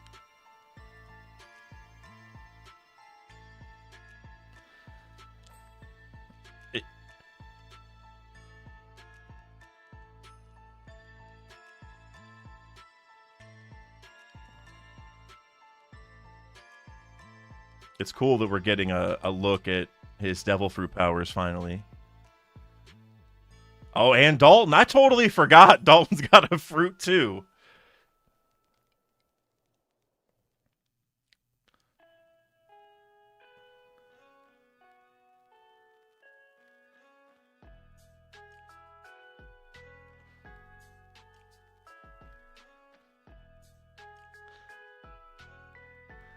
Growth stonks. Egghead plus Elbaf greater than Wano. Look, for this stream specifically, I will say nothing. Although, Growth, you know where I stand. You know. I don't want to get into any specifics right now, but you know what side I'm on.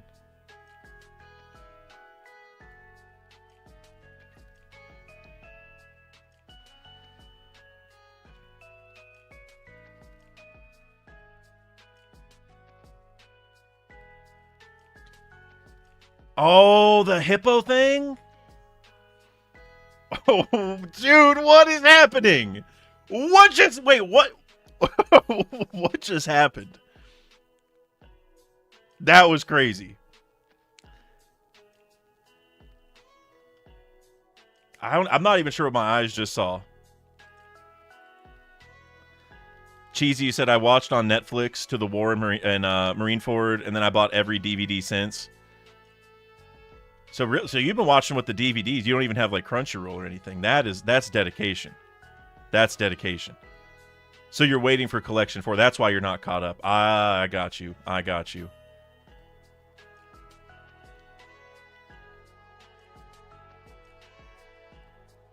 Miss all Sunday.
All right, I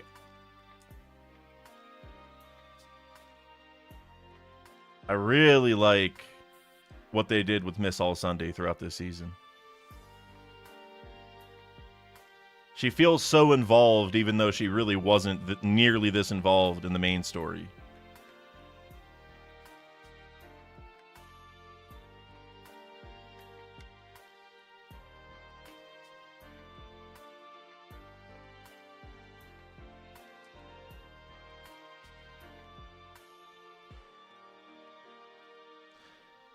Cheesy said, I like to own things.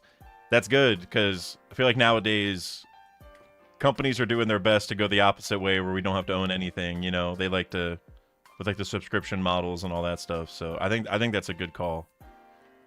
I'm the same way with like video games. Like I try to buy the digital copy instead of just I buy the physical copy instead of the digital copy.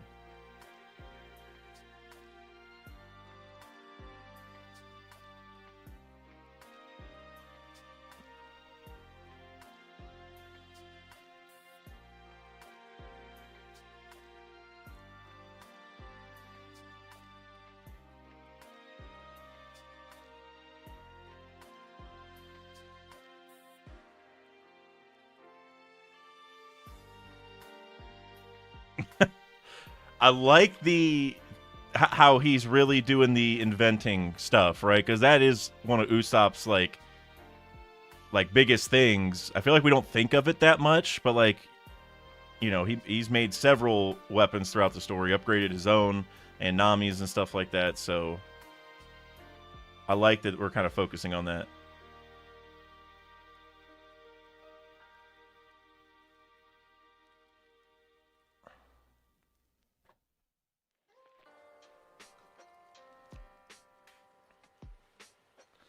Oh, I like that they took bites out of the logo there. That's cool. That's very cool for the munch munch fruit aspect. That was nice. That was a nice touch.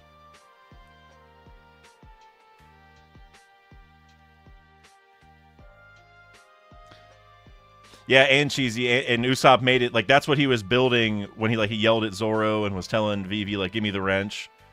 It's cool to get a little payoff there, right? I like that.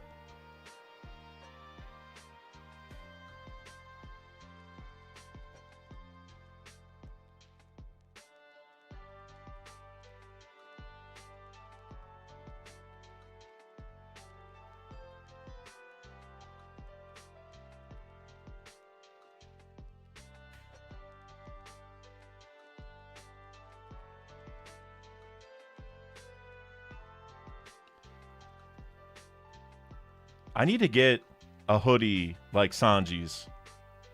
I like this hoodie he's wearing.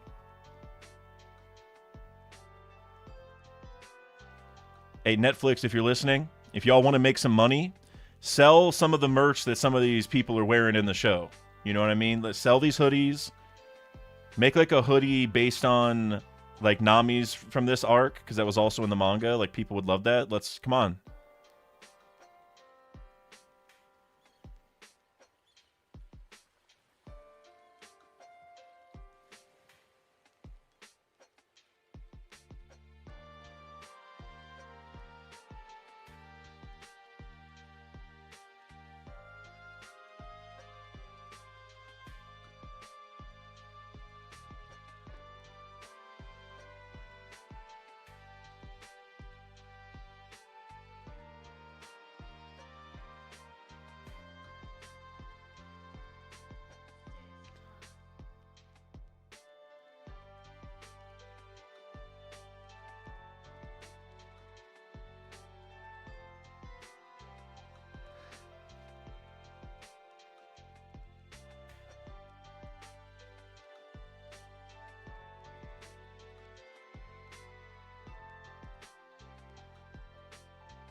It is really interesting that they added this much context for Sanji and his mom. It makes sense the way they brought it up, though, with, like, where he learned to cook, right?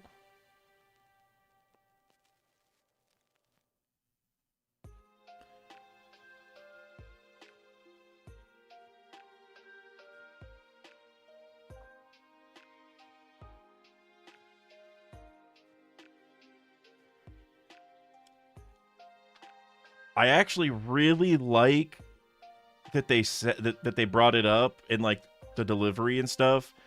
My only gripe with it is it feels really random, right? Because, like, this is not a Sanji focused moment at all. And they just kind of threw it in here, like, in the height of, like, the Chopper stuff, and it just... And, like, we had the Vivi and Miss All Sunday stuff before, and they just randomly throw in the Sanji backdrop, and, like... I don't hate that they did it. I feel like it is just a little random where it is, but... The context was good, though, with the food, so...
God, I love Chopper in this season. I've always loved Chopper in general. Like, he was definitely my favorite Straw Hat after Drum Island. Since then, Mr. Yo-Ho-Ho has clearly taken the mantle. But man, I'm remembering all the reasons why I freaking loved Chopper after Drum. I remember I was watching it with one of my buddies. I got my first watch through of the series. I did most of it with one of my friends, and he already knew the story. And I remember just raving about Chopper after Drum. But then we met Mr. Yo-Ho-Ho. And everything changed. Nothing was the same after that day.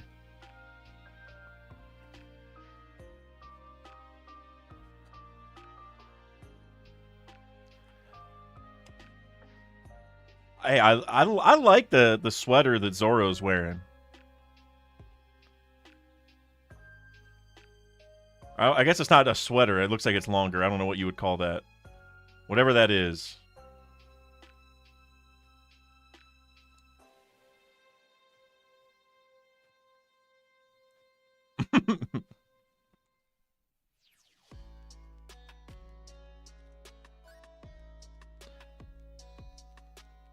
What did Usopp call himself a couple episodes ago? The Lord of Destruction or something like that. I thought that was funny. Very Usopp-esque.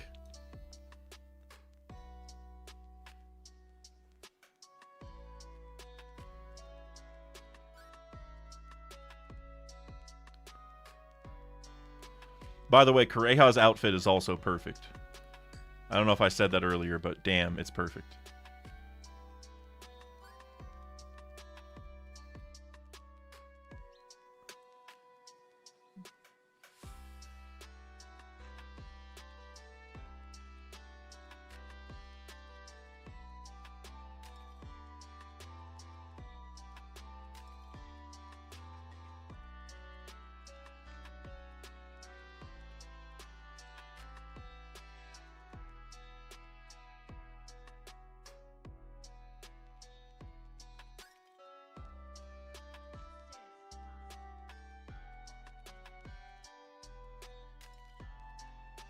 Damn, Kureha.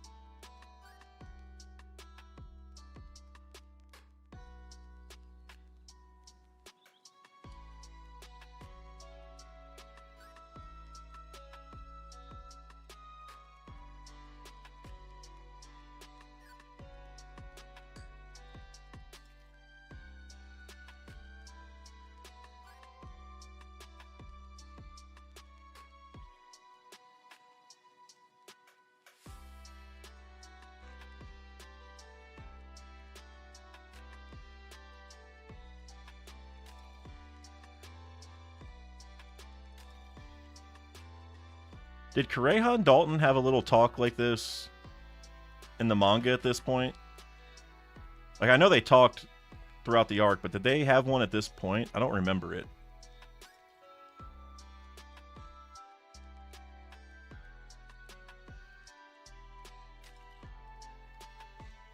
I do remember her saying something like that, I'll bill you later. So maybe it was.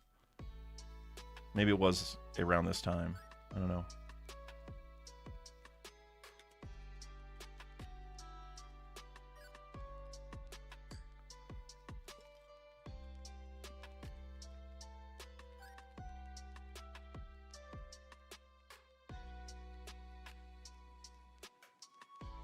Netflix, I'm telling you. Sell that jacket. The one that Luffy's wearing. I'm telling you. That will sell out day one.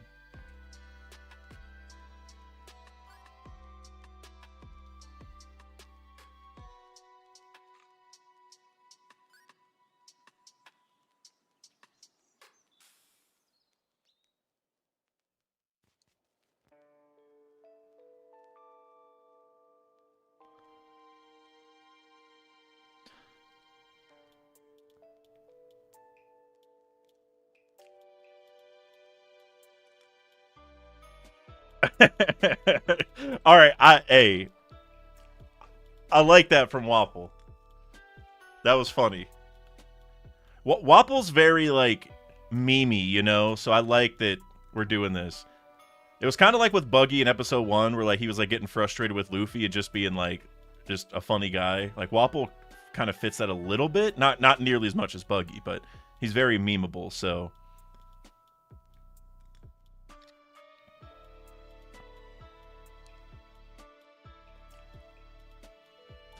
Cheesy, yeah, I'm talking about Nami's. Well, it's Luffy's now, I guess, at this point. But yeah, Nami's. They need it, I'm telling you. Nami's jacket and Sanji's hoodie.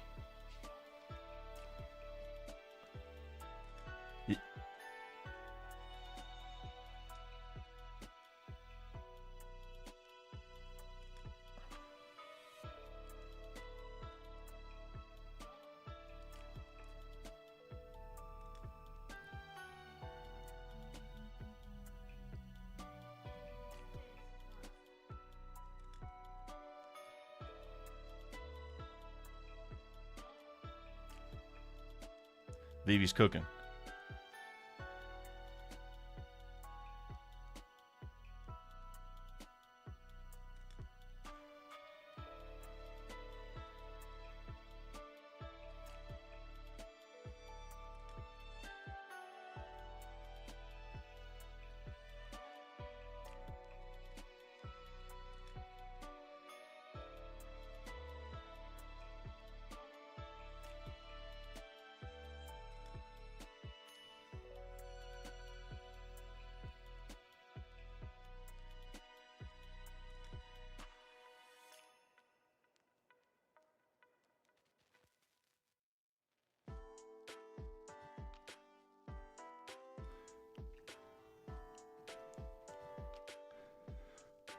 I'm curious how this fight's gonna go down, because like it was all outside in the manga and anime, you know what I mean? And like I feel like the outside factor kind of mattered for at least like the flag and some other stuff. So I wonder how different it's gonna be. But I mean, we kind of saw the same thing a little bit in some other fights. So like they usually change the setting because I think it's a lot easier for them to do like indoors in a stable setting like that. But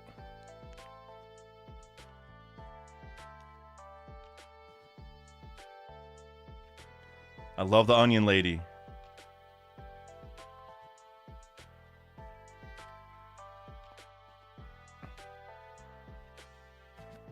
Wow.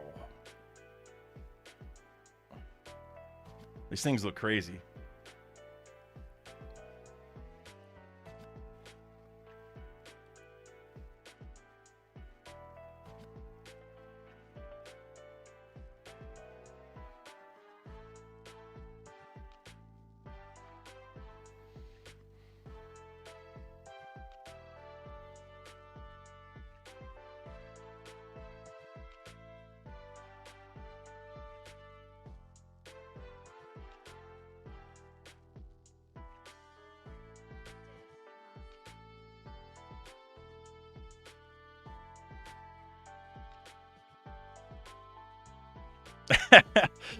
Onion Lady always shooting first, asking questions later, maybe. I'm surprised how, like, prevalent she's been, you know? Like, we saw her as soon as we got here, and they keep showing her, like... I mean, I'm not complaining, it's just kind of random for her, but hey.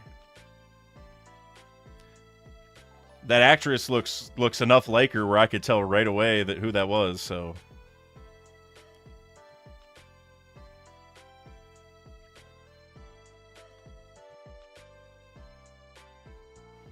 Usopp, that guy's making so much noise, there's no way you didn't hear him. that guy was making tons of noise before Usopp finally turned over and saw him.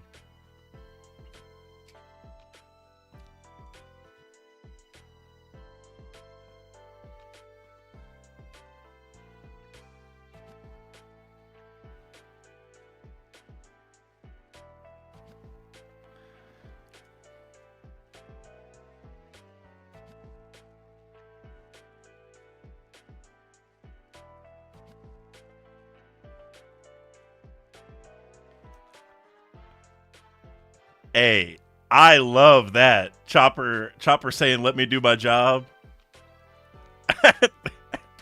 Chopper having a potty mouth is great.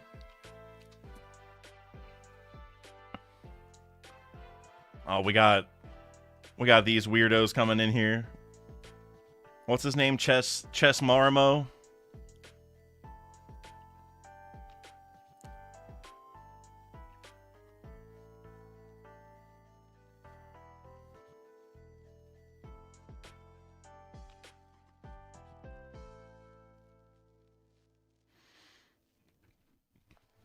Dude, the guy's got the afro fists. That guy should be one of my favorite characters with the triple afro going on.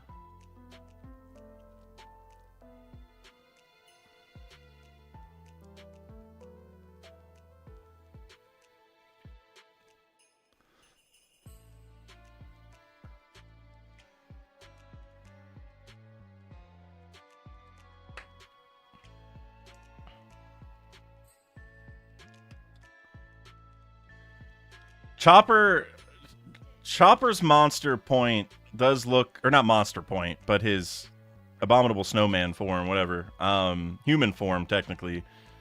It does look a lot like the Grinch, but I like it. I thought it was right there, like in that fight scene. I thought it looked pretty good.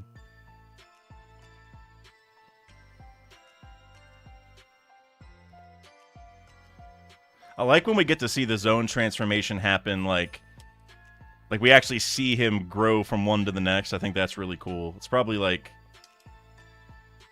kind of annoying for them to do effects-wise sometimes, but there we go. Wapol being kind of memey again.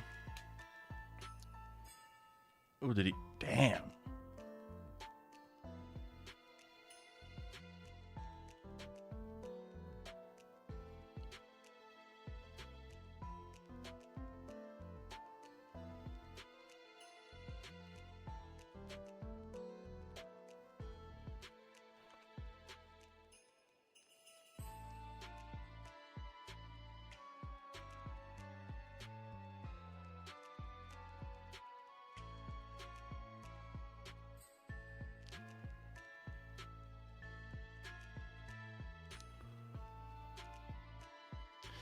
Plume Black Cat, you said they really aren't fighting outside, so it's, I don't know, meh, just a bit.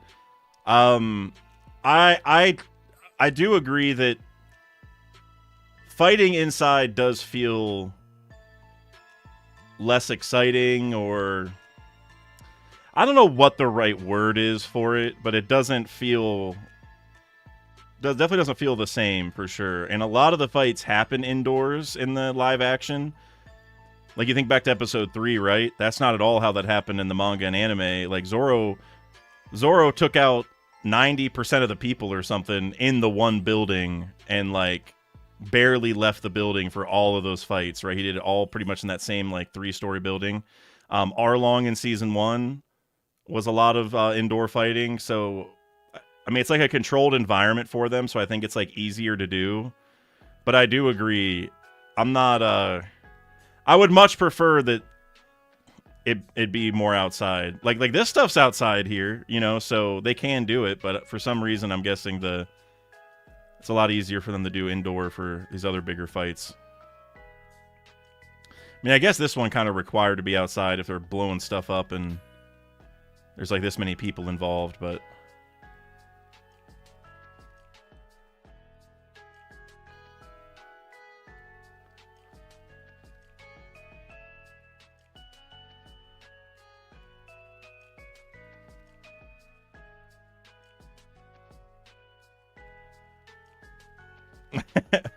yes, Usopp. Yes. I like that he acknowledged that. Like, does everybody have devil fruits now? It's because, like, yeah, we're in the grand line now. We're going to start seeing this more often, right? Like, good for the viewer to kind of even have, like, one of the Straw Hats acknowledge that. Oh, is this the hippo thing again?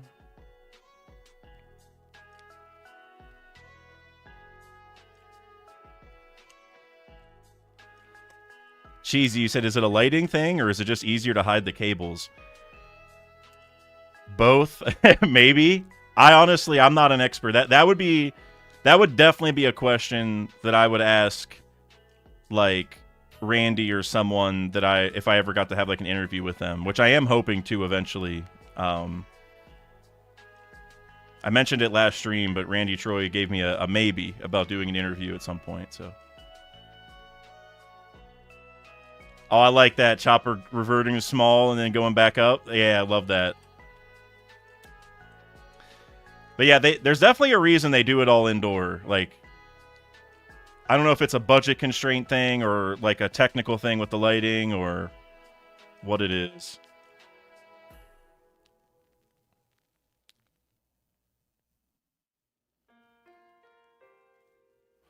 All right, so Vivi and Luffy are working together.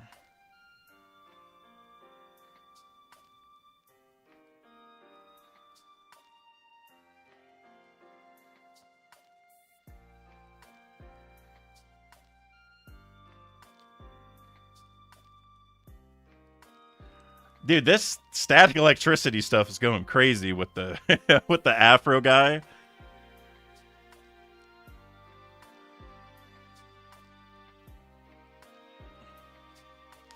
That is the strongest static electricity I've ever seen. Is Nami gonna know how to stop it? Is that what they're gonna do?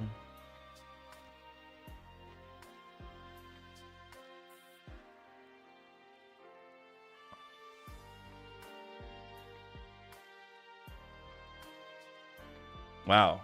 So the arrow.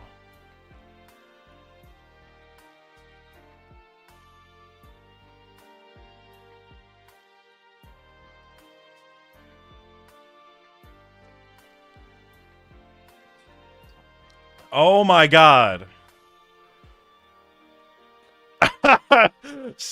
Okay. Sanji doing what's it called? Something kick course. He just said it. I can't remember what he said. Something kick course. That was the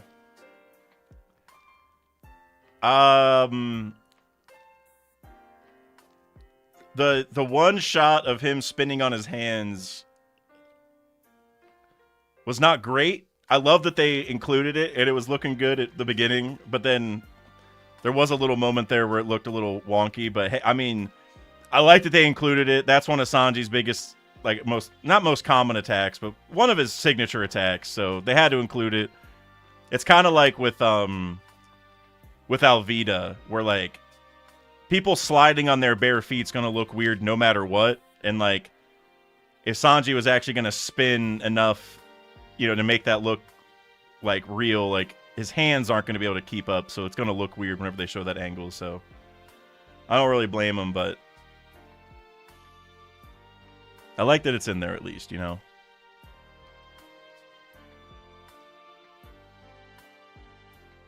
I like that exchange between Zoro and Dalton, too. I like how they've had those two kind of build the relationship with one another about being the leader. Like, that's been very focused on in the live-action version, so I really like that.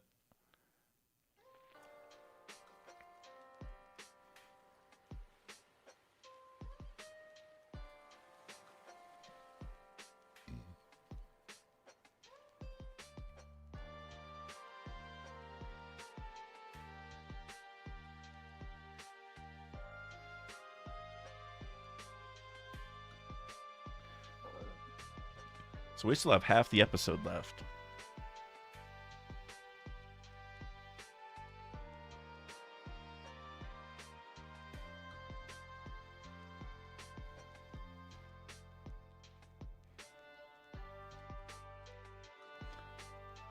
All right, I'm glad Wapol got back up. That's what I was going to say, is there's a few things we haven't seen yet that are, for me, like, iconic with Drum. Or one major thing.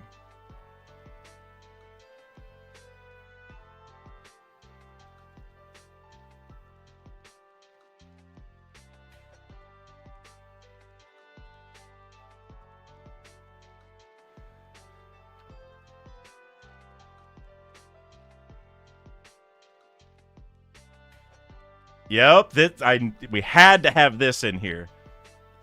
This was required to have in Drum.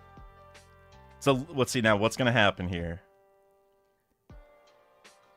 Like, what kind of pose is Luffy gonna be in or whatever?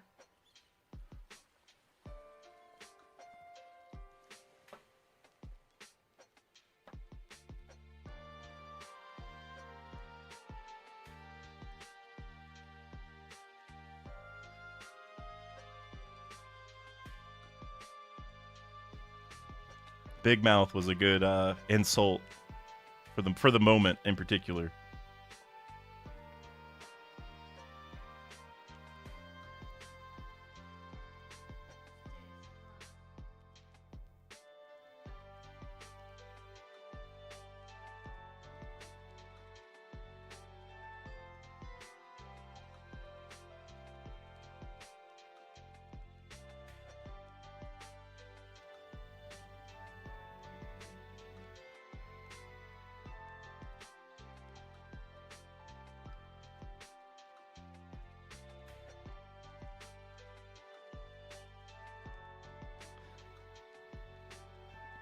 They had to include that. It's pretty good. I mean, going back to our discussion about everything being inside, I would have definitely preferred it being on top of the castle outside and stuff, but still good. Still good for sure.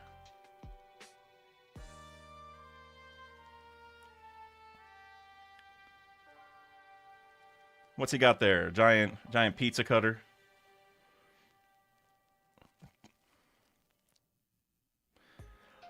Now, I'm curious if Luffy's actually going to send him flying.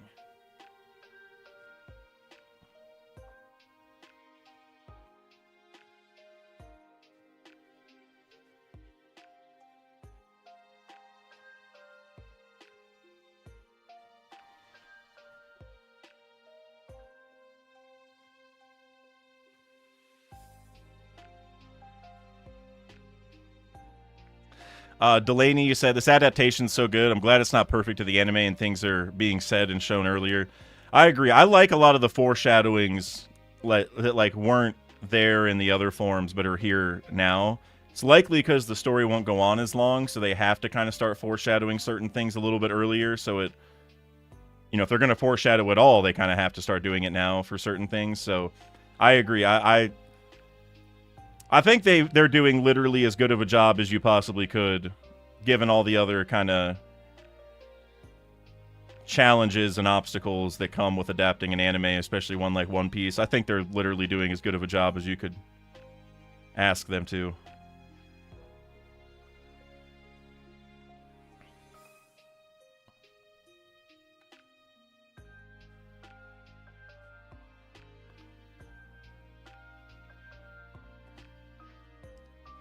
Damn. Zoro's got there's a cannon right in front of his face.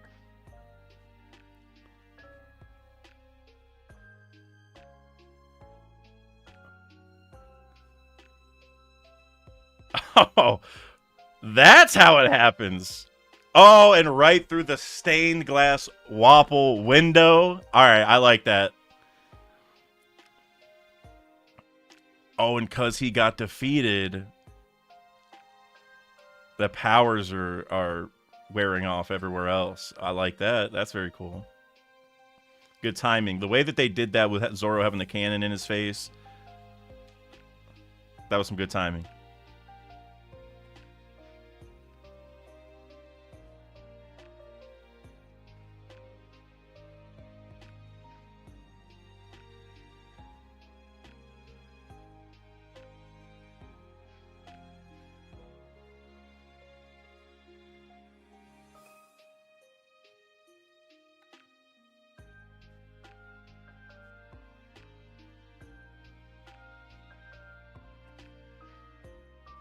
Now they can put up a stained glass window with Chopper. You're cooking.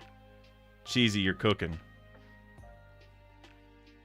I would love that if they actually did that in the live action. Or of Hiriluk instead.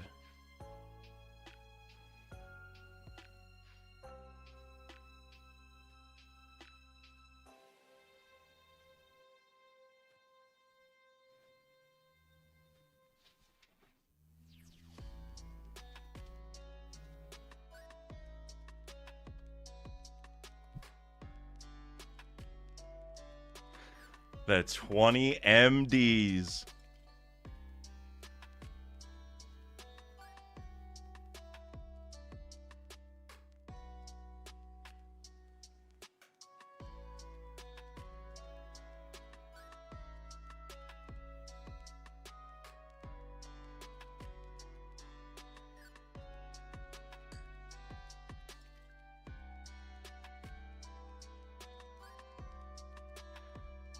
All right. Now we just have there's 20 minutes left in the episode just about. And we got some top tier peak stuff to still happen here. So I need to see how they finish this. I got a good feeling that they're going to nail this ending, but the ending of Drum, as we all know, is one of the most iconic arc endings of all time. So this is what's about to happen is maybe the thing I'm most looking forward to. Well, I don't know. The flashback was damn near perfect, but this ending is maybe the second biggest thing I wanted to see from this season. Well, third. From the whole season, Laboon is number one, but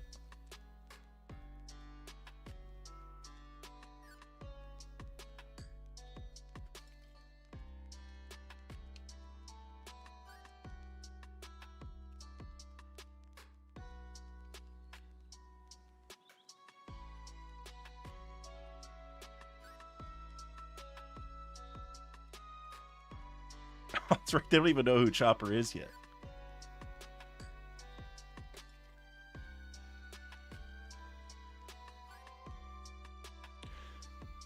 I like that Zoro didn't have much of a reaction because I feel like throughout the rest of the story, Zoro and Chopper have kind of like a cool little relationship going on. And so I kind of like that, like sort of setting the stage for it almost in a little bit.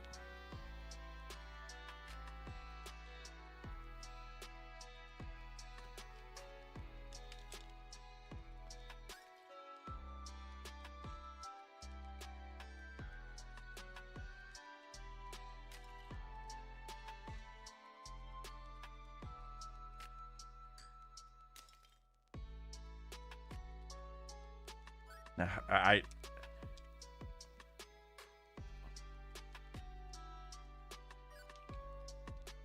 how is Luffy gonna ask Chopper to join?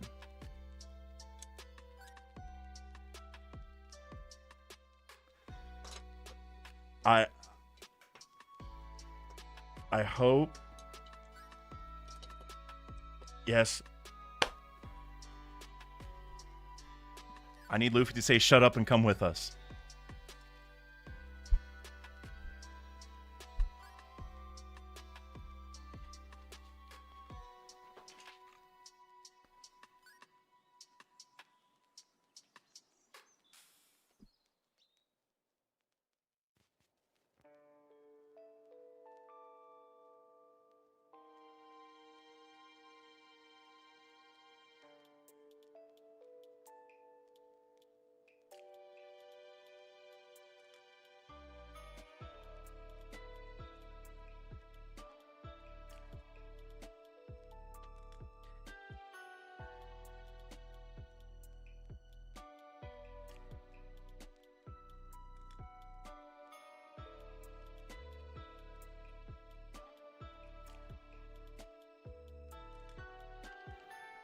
Man, that was exactly what I wanted.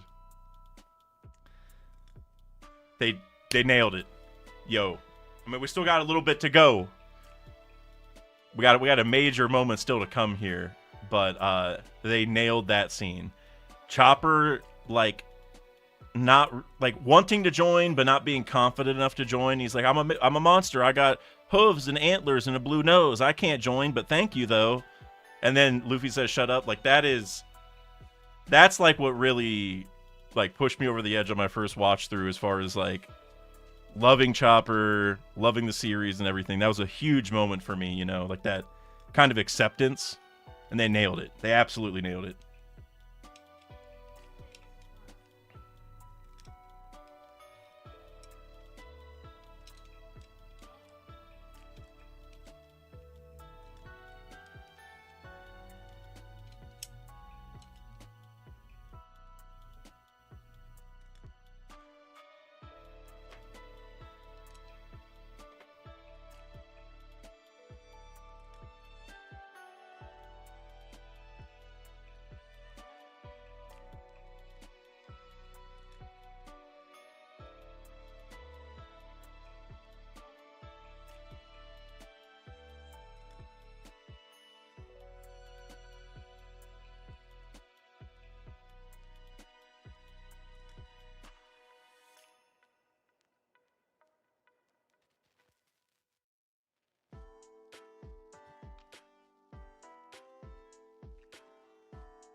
They're nailing this part of the ending too, man.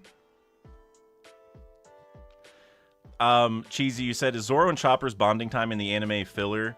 I think there is like some in the filler and stuff, but it's definitely canon where they have like a connection. Like Chopper's like riding on Zoro's shoulder or head a lot and stuff. I can't remember the exact instances, but they definitely have like a little connection for sure. There's a lot of like inter Straw Hat connections where like Luffy and Usopp have a lot in common. That's like specifically just those two, and obviously Nami with the female Straw Hats and stuff. Like there's a lot of like those interconnectedness, and Zoro and Chopper is definitely they're definitely like a pair in a way. I mean, Sanji and Zoro are too, but they're obviously like rivals and stuff. Sorry, I meant in Alabasta. Alabasta specifically, I'm not sure. Honestly, I'm not sure. I bet you it'll be in the live action, though, I feel like.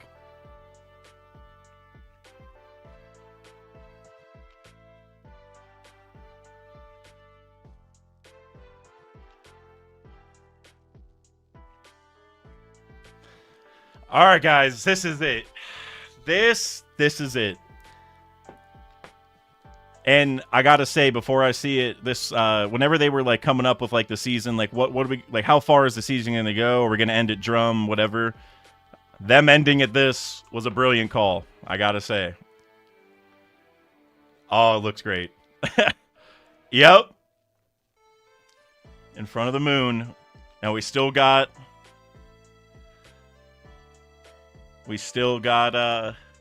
something else. Chopper seeing the flag unfurl was great too.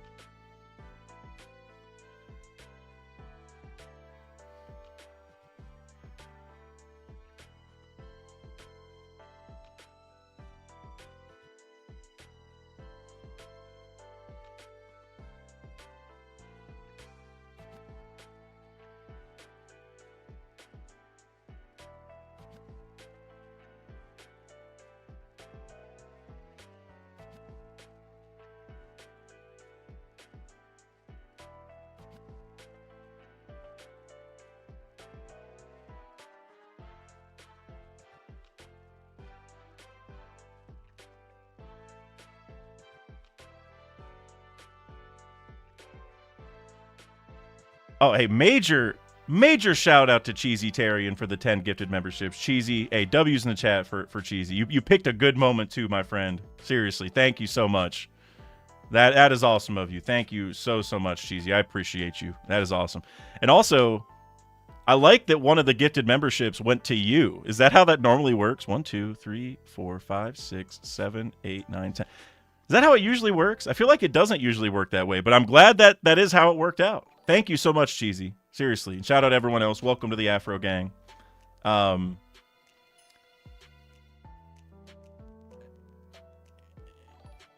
wait. The Rumble Balls. It's a secret. Oh, that's cool. That's cool that they added that like that and did it that way. But thank you again, Cheesy. And by the way, Cheesy and everyone else who got a membership, I say this every time, but I do these TCG giveaways like every set for One Piece TCG. And I'm opening up 2 boxes of the next set less than a month from now, and all members can enter the giveaway for free. So keep an eye out on the community tab for that. The next set has it's a Skypiea set. So we got an Enel manga rare in it. And a Kobe manga rare. I don't know. There's no reason that those guys should be in the same set, but that's what we're doing. All right, guys, here it is. The climax. One of the highest highs of the pre-time. Well, maybe not the whole pre-time skip, but for me, it was definitely one of the highest, like, emotional highs for sure.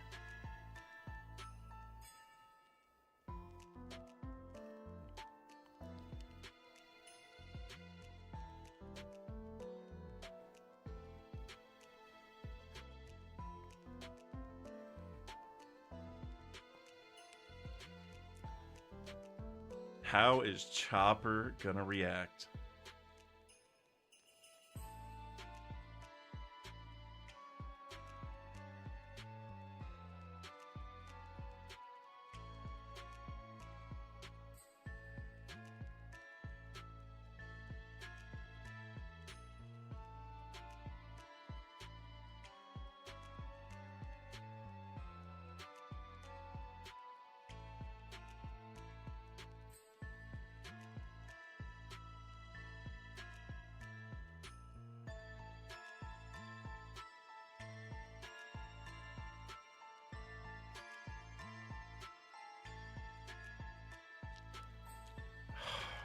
Dude, they are nailing this. There's my girl, the Onion Lady, again.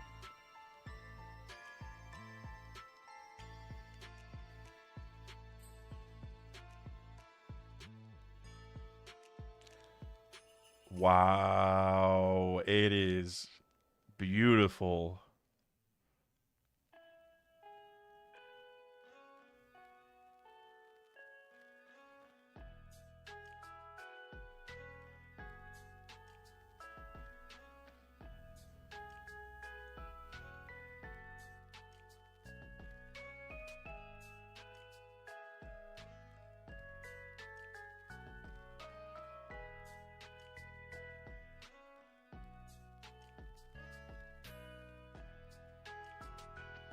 There it is. Chopper and Zoro.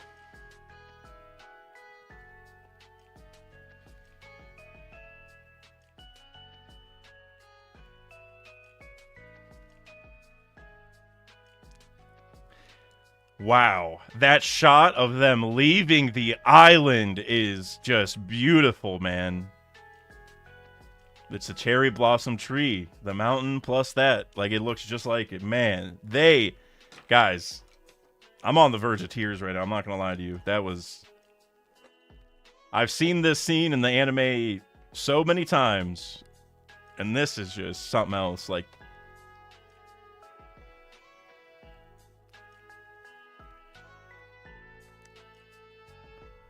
is Kureha gonna say what I think she's gonna say?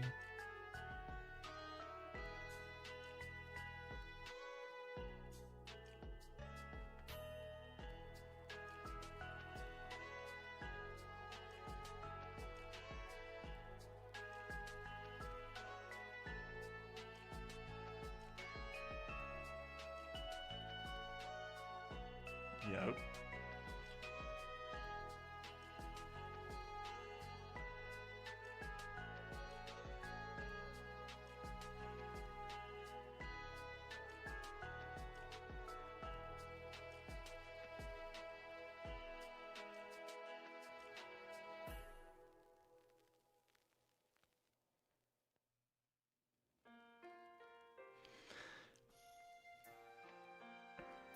Man, I love they included the scene about the Will of D as well.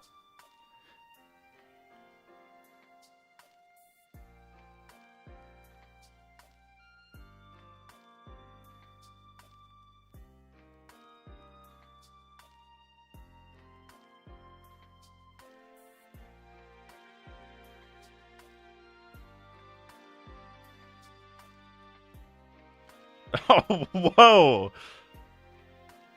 Playing that game with the knife. Oh my god, they did the whatever that's called, like the chopstick in the nose thing or whatever. I mean, those weren't chopsticks, but you know what I mean. Whatever that is.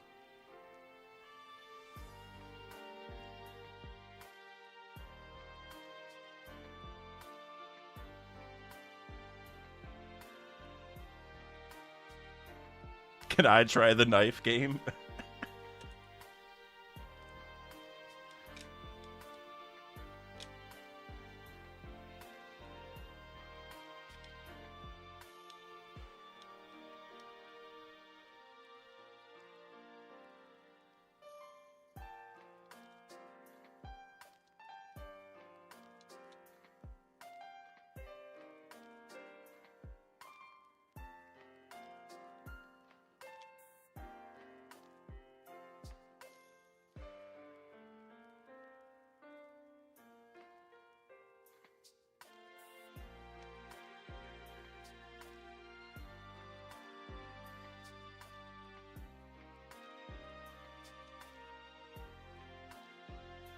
They're hyping up season 3 right now.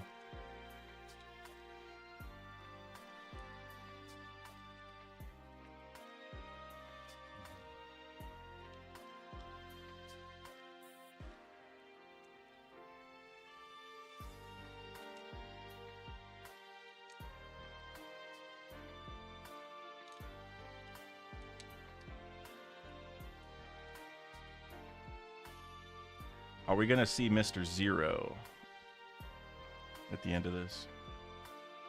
Kind of like to hype up like Smoker at the end of season 1.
They're doing a really good job of hyping up season 3 at the end of this, I gotta say. This was another A+ episode overall.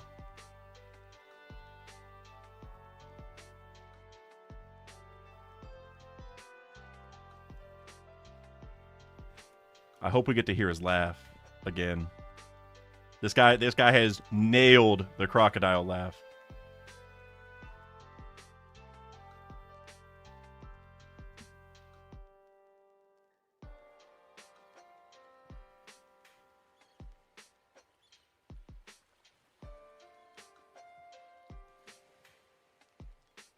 Sir Crocodile.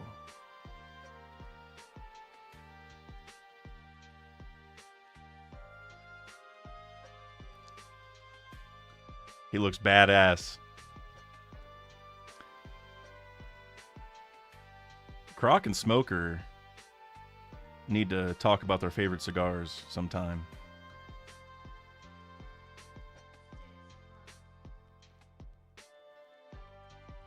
Wow.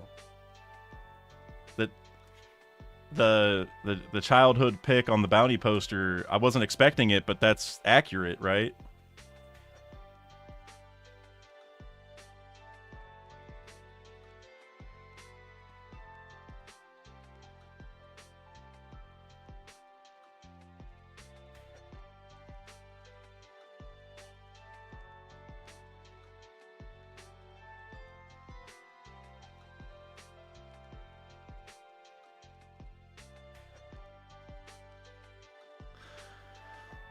Hey.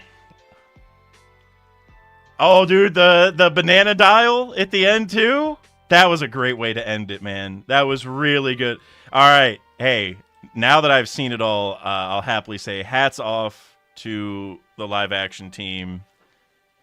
I loved this season. I mean, save for, random small odds and ends of critiques here or there, of course, but that's with anything. Overall, A plus. I loved this season. Seriously, that was really good. I like that way everything kind of went there. I feel like it flowed really well. Drum especially was really good, man. They nailed the flashback. Nailed the ending. Everything from asking Chopper to join to Chopper saying goodbye to the cherry blossoms, like all of that was perfect. I like it. And then ending that episode, hyping up what's going to happen in season 3, very similar to how at the end of season 1 they kind of hyped up Smoker and stuff. This genuinely so good. Probably like 9 out of 10 or something for the series if I had to give a rating. I mean, 10s are hard to come by unless you're like reading the current manga chapters, but that's a whole other discussion because they're just on a different level at the current moment. But like 9+ out of 10 for sure. That was so good. Touche. Am I saying? I assume it's touche, not touche, because touche would be like the word touche. You said just finished the last episode. What a show, man. I agree. And then you also said A+ season for me. We'll get an S if they up their CG and fight speed and hit impacts. I agree.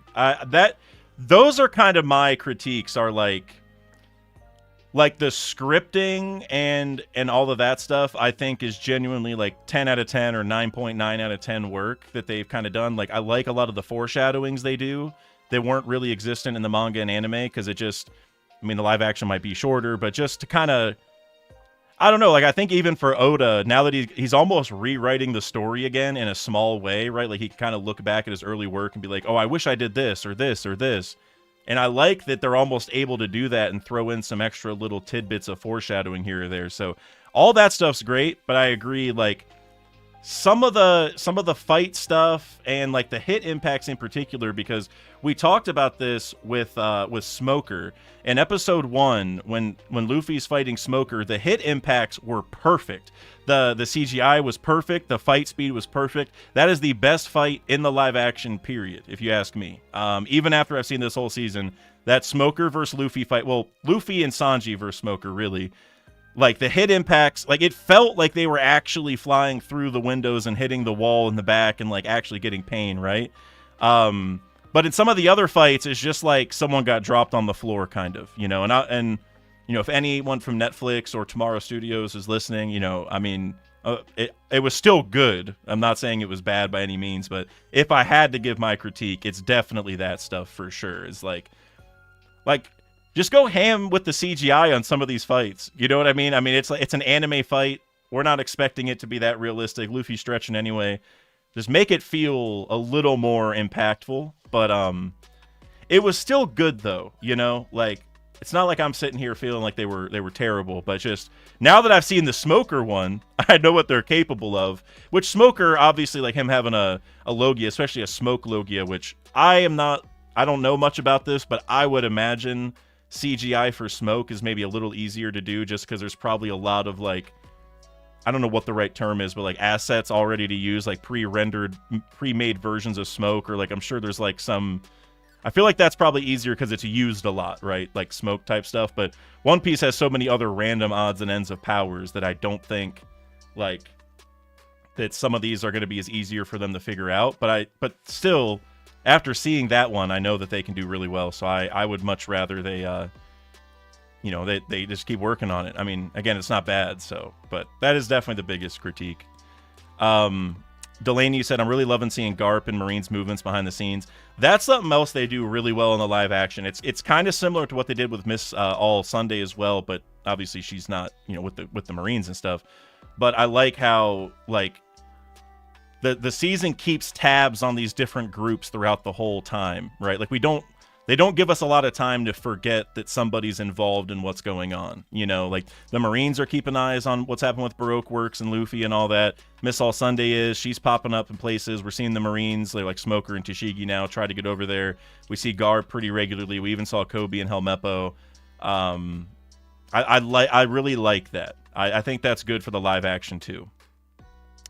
Also, Plume Black Hat, earlier you said, glad I completed it with you, Dax. You're a great host. Thank you so much, Plume. And I'm glad you were here. You were here for like all of the episodes, seriously. So thank you for being here, seriously. And Touche, and you also said, yeah, they need impact frames. That would help a lot. Like, I feel like the fights are very fixable, right? Like, I don't think anything they're doing is so off that I'm like, oh, there's no hope. But yeah, they need to up it just a little bit, you know. Like I said, Smoker is now my like gold standard for them. Touche, you said agreed. The Alvida was honestly quite painful to watch throughout this whole season. That is like my biggest like that wasn't very good type thing, you know. Like it was. Like, I'm glad they showed it because that was in the story and it's very relevant for Alvida to be there and show her powers and all that stuff, right? Also, major shout out to the actress for Alvida for her own kind of transformation. She lost a bunch of weight to, you know, match what Alvida did in the story. So major shout out to her, right? I don't think anything's her fault, but I agree with you. Like, her sliding around on her bare feet just looked...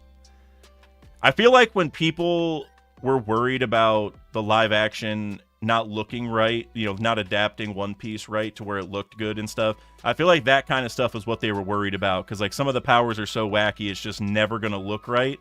And that was one of those things where, like, I think even the way they cut that clip and edited it, I think they knew that it didn't look very good.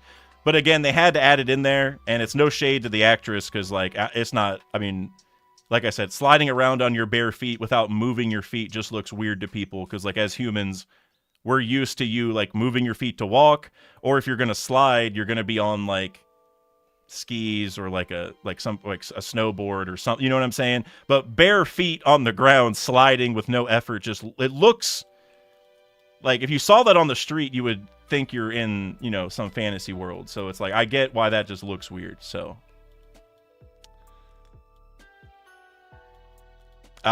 Touche said true, major props to her. That, yeah, she's great. The actress for Alvida is a 10 out of 10. It's mainly just the I don't even know what the right term is. The effects, the editing on it. I don't know what it is, but it looked a little, I don't know. It is what it is. Like I said, I'm glad it's there, but you compare that to like Smoker, man, Smoker looked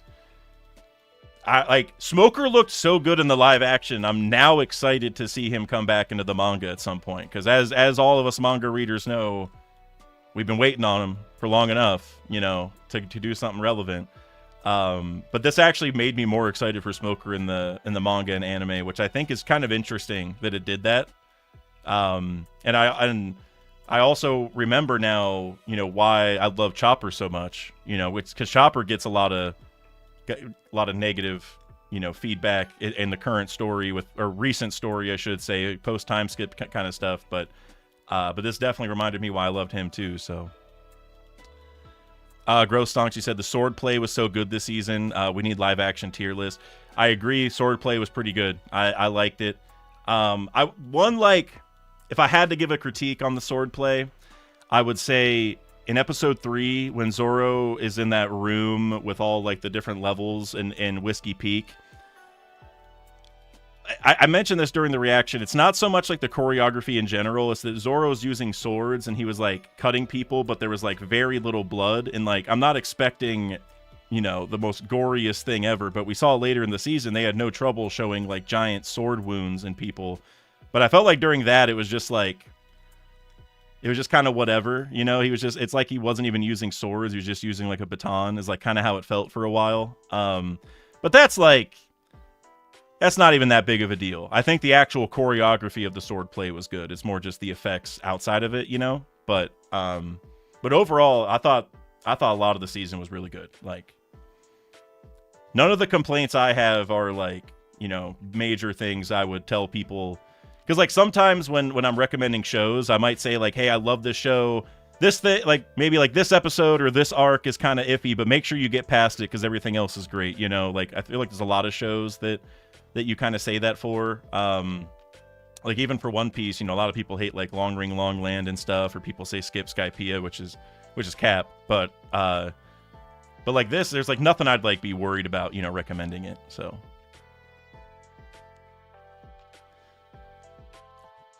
Smoker S tier, Crocus S tier. Yep, Smoker is triple S plus tier for me. If I did a tier list, which I would love to do a tier list actually, maybe that's what I'll do tomorrow or something. Maybe I'll get on here and we'll just do that. But Smoker's triple S tier for me. Smoker's like maybe the number one. Well, Laboon, like I mean that's not even fair to compare, but Smoker's way up there. Crocus, I liked Crocus. Somebody in my Discord brought this up, and I kind of agree. Where like Crocus felt a little bit like a frail old man in the live action, but he's not real. I mean, like he could be, but like the way he's depicted in the manga and anime is like I don't feel like he's that frail, right? I mean, obviously with like his past with Roger and stuff, which we saw at the end of that episode. Like I don't feel like he's actually frail, but it's not. I don't even think that big of a critique because like it's not like he fought. Like for all we know, if he had to fight somebody, he might have thrown some serious hands, and then we wouldn't feel like he's a frail old man anymore. And also, Crocus isn't much of a fighter in the story anyway. Like even if he was with Roger, he was mainly just his doctor and stuff, right? And like he joined kind of late and all that. So I don't think that's like. It's not like he was fighting the top tiers with the Roger Pirates as far as we're aware. So that one is like, you know, I'm not that worried about it, but it is a little bit of a departure, I feel like, from the story a little bit. But Growth, you said in the manga he had more aura, but he was always an old man. Yeah, that's the thing is in the manga it's not like we ever saw him fight in there either. So it's not like we, you know, it's not that much of a departure, but. I liked what the actor did though with Crocus. I think he did a good job acting as Crocus, so that's worth pointing out.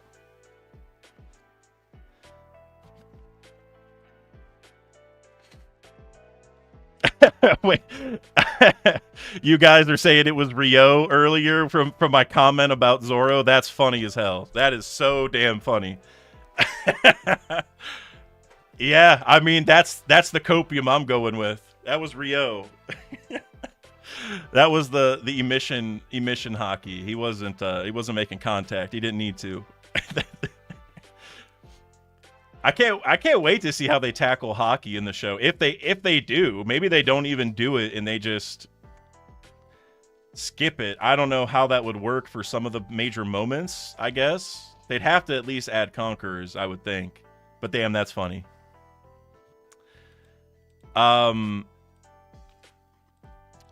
Gross Stonks, did you notice the mole hints from Usopp? Oh, I noticed the mole hints, of course. As soon as he started saying that, I was like I kind of picked up on like, you know, throughout the beginning of the story, like when Usopp was talking to Kaya, he said like, oh, I met the dwarves, I took out this giant goldfish. He said all this stuff that ended up coming true in the story. Not that he did it, but you know, we went through those things. Like his lies ended up becoming truth in a way.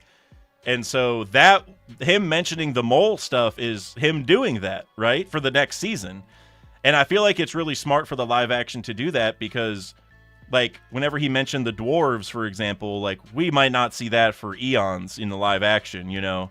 The goldfish maybe he said the goldfish thing in the first season and I don't remember it. He very well could have. But obviously that happened this season too, right? So I like that they're adding these things that like they're lies that will get proven soon, so the reader can pick up on that, right? So, Delaney, you said, I bet we go to Saba Odi post time skip, but that's where the live action ends. Yeah, man, that I feel like that's really tough to answer, like, because next season's going to be obviously Alabasta and Crocodile, and then I'm actually going to look this up real quick, so I don't misspeak here, because Alabasta, and then so Skypiea is right after, and I don't know if you can do Alabasta and Skypiea in the same season.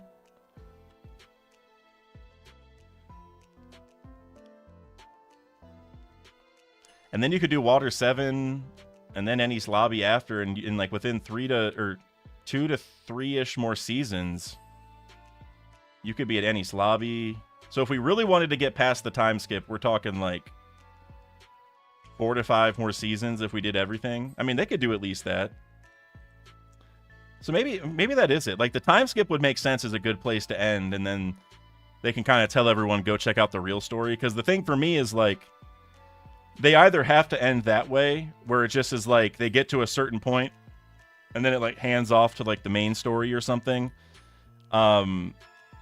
Or if they really do want to end it and have Luffy find the One Piece, then they can't really end the live action until we get the One Piece in the main story, because there's no way they're going to, like, you know, do that in the main story and then do it, or do that in the live action, then do it in the main story after. It's obviously going to be the main story first. So it's like, it's kind of a tough thing to answer, because, like, normally I would err on the side of caution and say, like, yeah, the live action's going to end it sooner because they, you know, it's just easier to do it that way, and the actors might not want to do it forever. They're going to grow up and look different, whatever the reasons are. It feels like they might get it done sooner rather than later. But like I was saying, by that same token, they can't do it that quick because the main story's got to end. So I don't know. I think Return to Sabaodi's a good bet. I think that's a good bet for right now. Gross Sonks, you mentioned Marineford. I think Marineford could work too.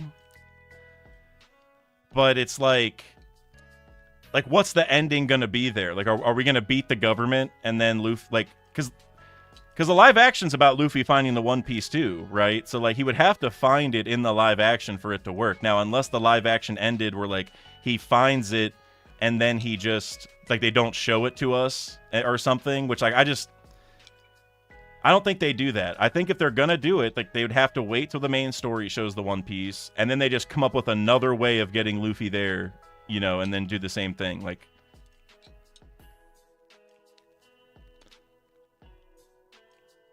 Delaney, you said Oda told the cast where he plans on ending it, so I assume we're not going to end the story. I think that's the most likely thing, is that they don't actually find the One Piece in the live action, and they end it at a certain point. They could even end it at a point to where, like, they could pick it up again, which, like, I don't know, like, it would feel kind of weird if they did. Well, actually, no, actually, I want to take that back, because if they got to the time skip, they could end it there until maybe later, like, maybe if the story still needs time, like, the main story needs time to finish or something, they could come back to it, but by virtue of it being the time skip, they could bring back different actors, because they would look different as it's supposed to be, like, a time skip in between, you know what I'm saying? Now, it's still gonna feel weird if we get a totally new cast in between then, so I don't know if that's what they would do, but, like, that would kind of work, because, like, you could end it at the time skip and then just never pick it back up if you didn't want to, or if you did want to, then you could bring back different actors, you know? So I think that might be the safest route for them, but what if they end the live-action series to transition into live-action movies? More budget? I honestly don't dislike that idea. I would wonder, like, what movies they're gonna do. Like, I don't think they would do the filler movies that we have for the anime, right? But by the same token, like, would they do a movie on the actual events? Like, for example, would they do, like, a 2-hour Alabasta movie just to get the Alabasta stuff done? I don't even know if that's enough time. They probably need even more time. So I would just wonder what the movies would be, you know? If they do get to a point, though, where the story ends, or, like, where they find, like, a pause point, like the time skip, or maybe, like, Enies Lobby, like, wherever they decide to stop, you know, stop the live action at, they could kind of do some movies after that, just, you know, for fun, just to, like, kind of keep the actors involved with the One Piece sphere of things, you know? But I don't know. Either way, guys, I love this. I want to thank you guys for being here. It was great to experience it with some other One Piece fans, for sure. And like I mentioned earlier with Gross Stonks, I'm gonna do some kind of stream tomorrow that's gonna be like a breakdown recap kind of thing. I'm gonna do a video on it too, like a full analysis or Easter egg kind of thing. But I do want to do a stream tomorrow too. I think a tier list would be kind of fun. So maybe that's what we'll do. But I do want to do some kind of breakdown, and I'd like to get like another creator on to talk with me about it. But so we'll see. But yeah, that'll be tomorrow. But thank you guys seriously for being here. It really means a lot. I very much enjoyed this season, as I said like 100 times. So I might even start rewatching it soon enough. I know I watched season 1 like 3 times. So and the thing is I don't have Netflix most of the time.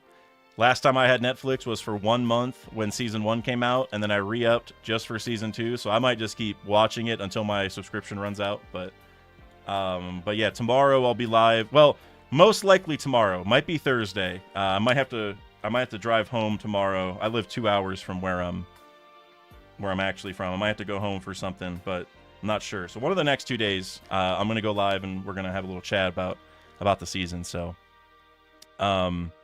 so thank you guys. Like I said, really appreciate you guys being here. But I'm gonna head out. I'm gonna go get some food, and I'm gonna chill for a little bit before the my Cleveland Cavaliers play the Orlando Magic tonight. Hopefully we pick up a dub. We'll see. We'll see. I think we got our whole squad back except for Jarrett. Max Strus might be back too. I don't know. But thank you guys again as always. Hats off to the Netflix team or the One Piece team, Tomorrow Studios, whoever I need to be thanking. Excellent job, everybody. Seriously. And yeah.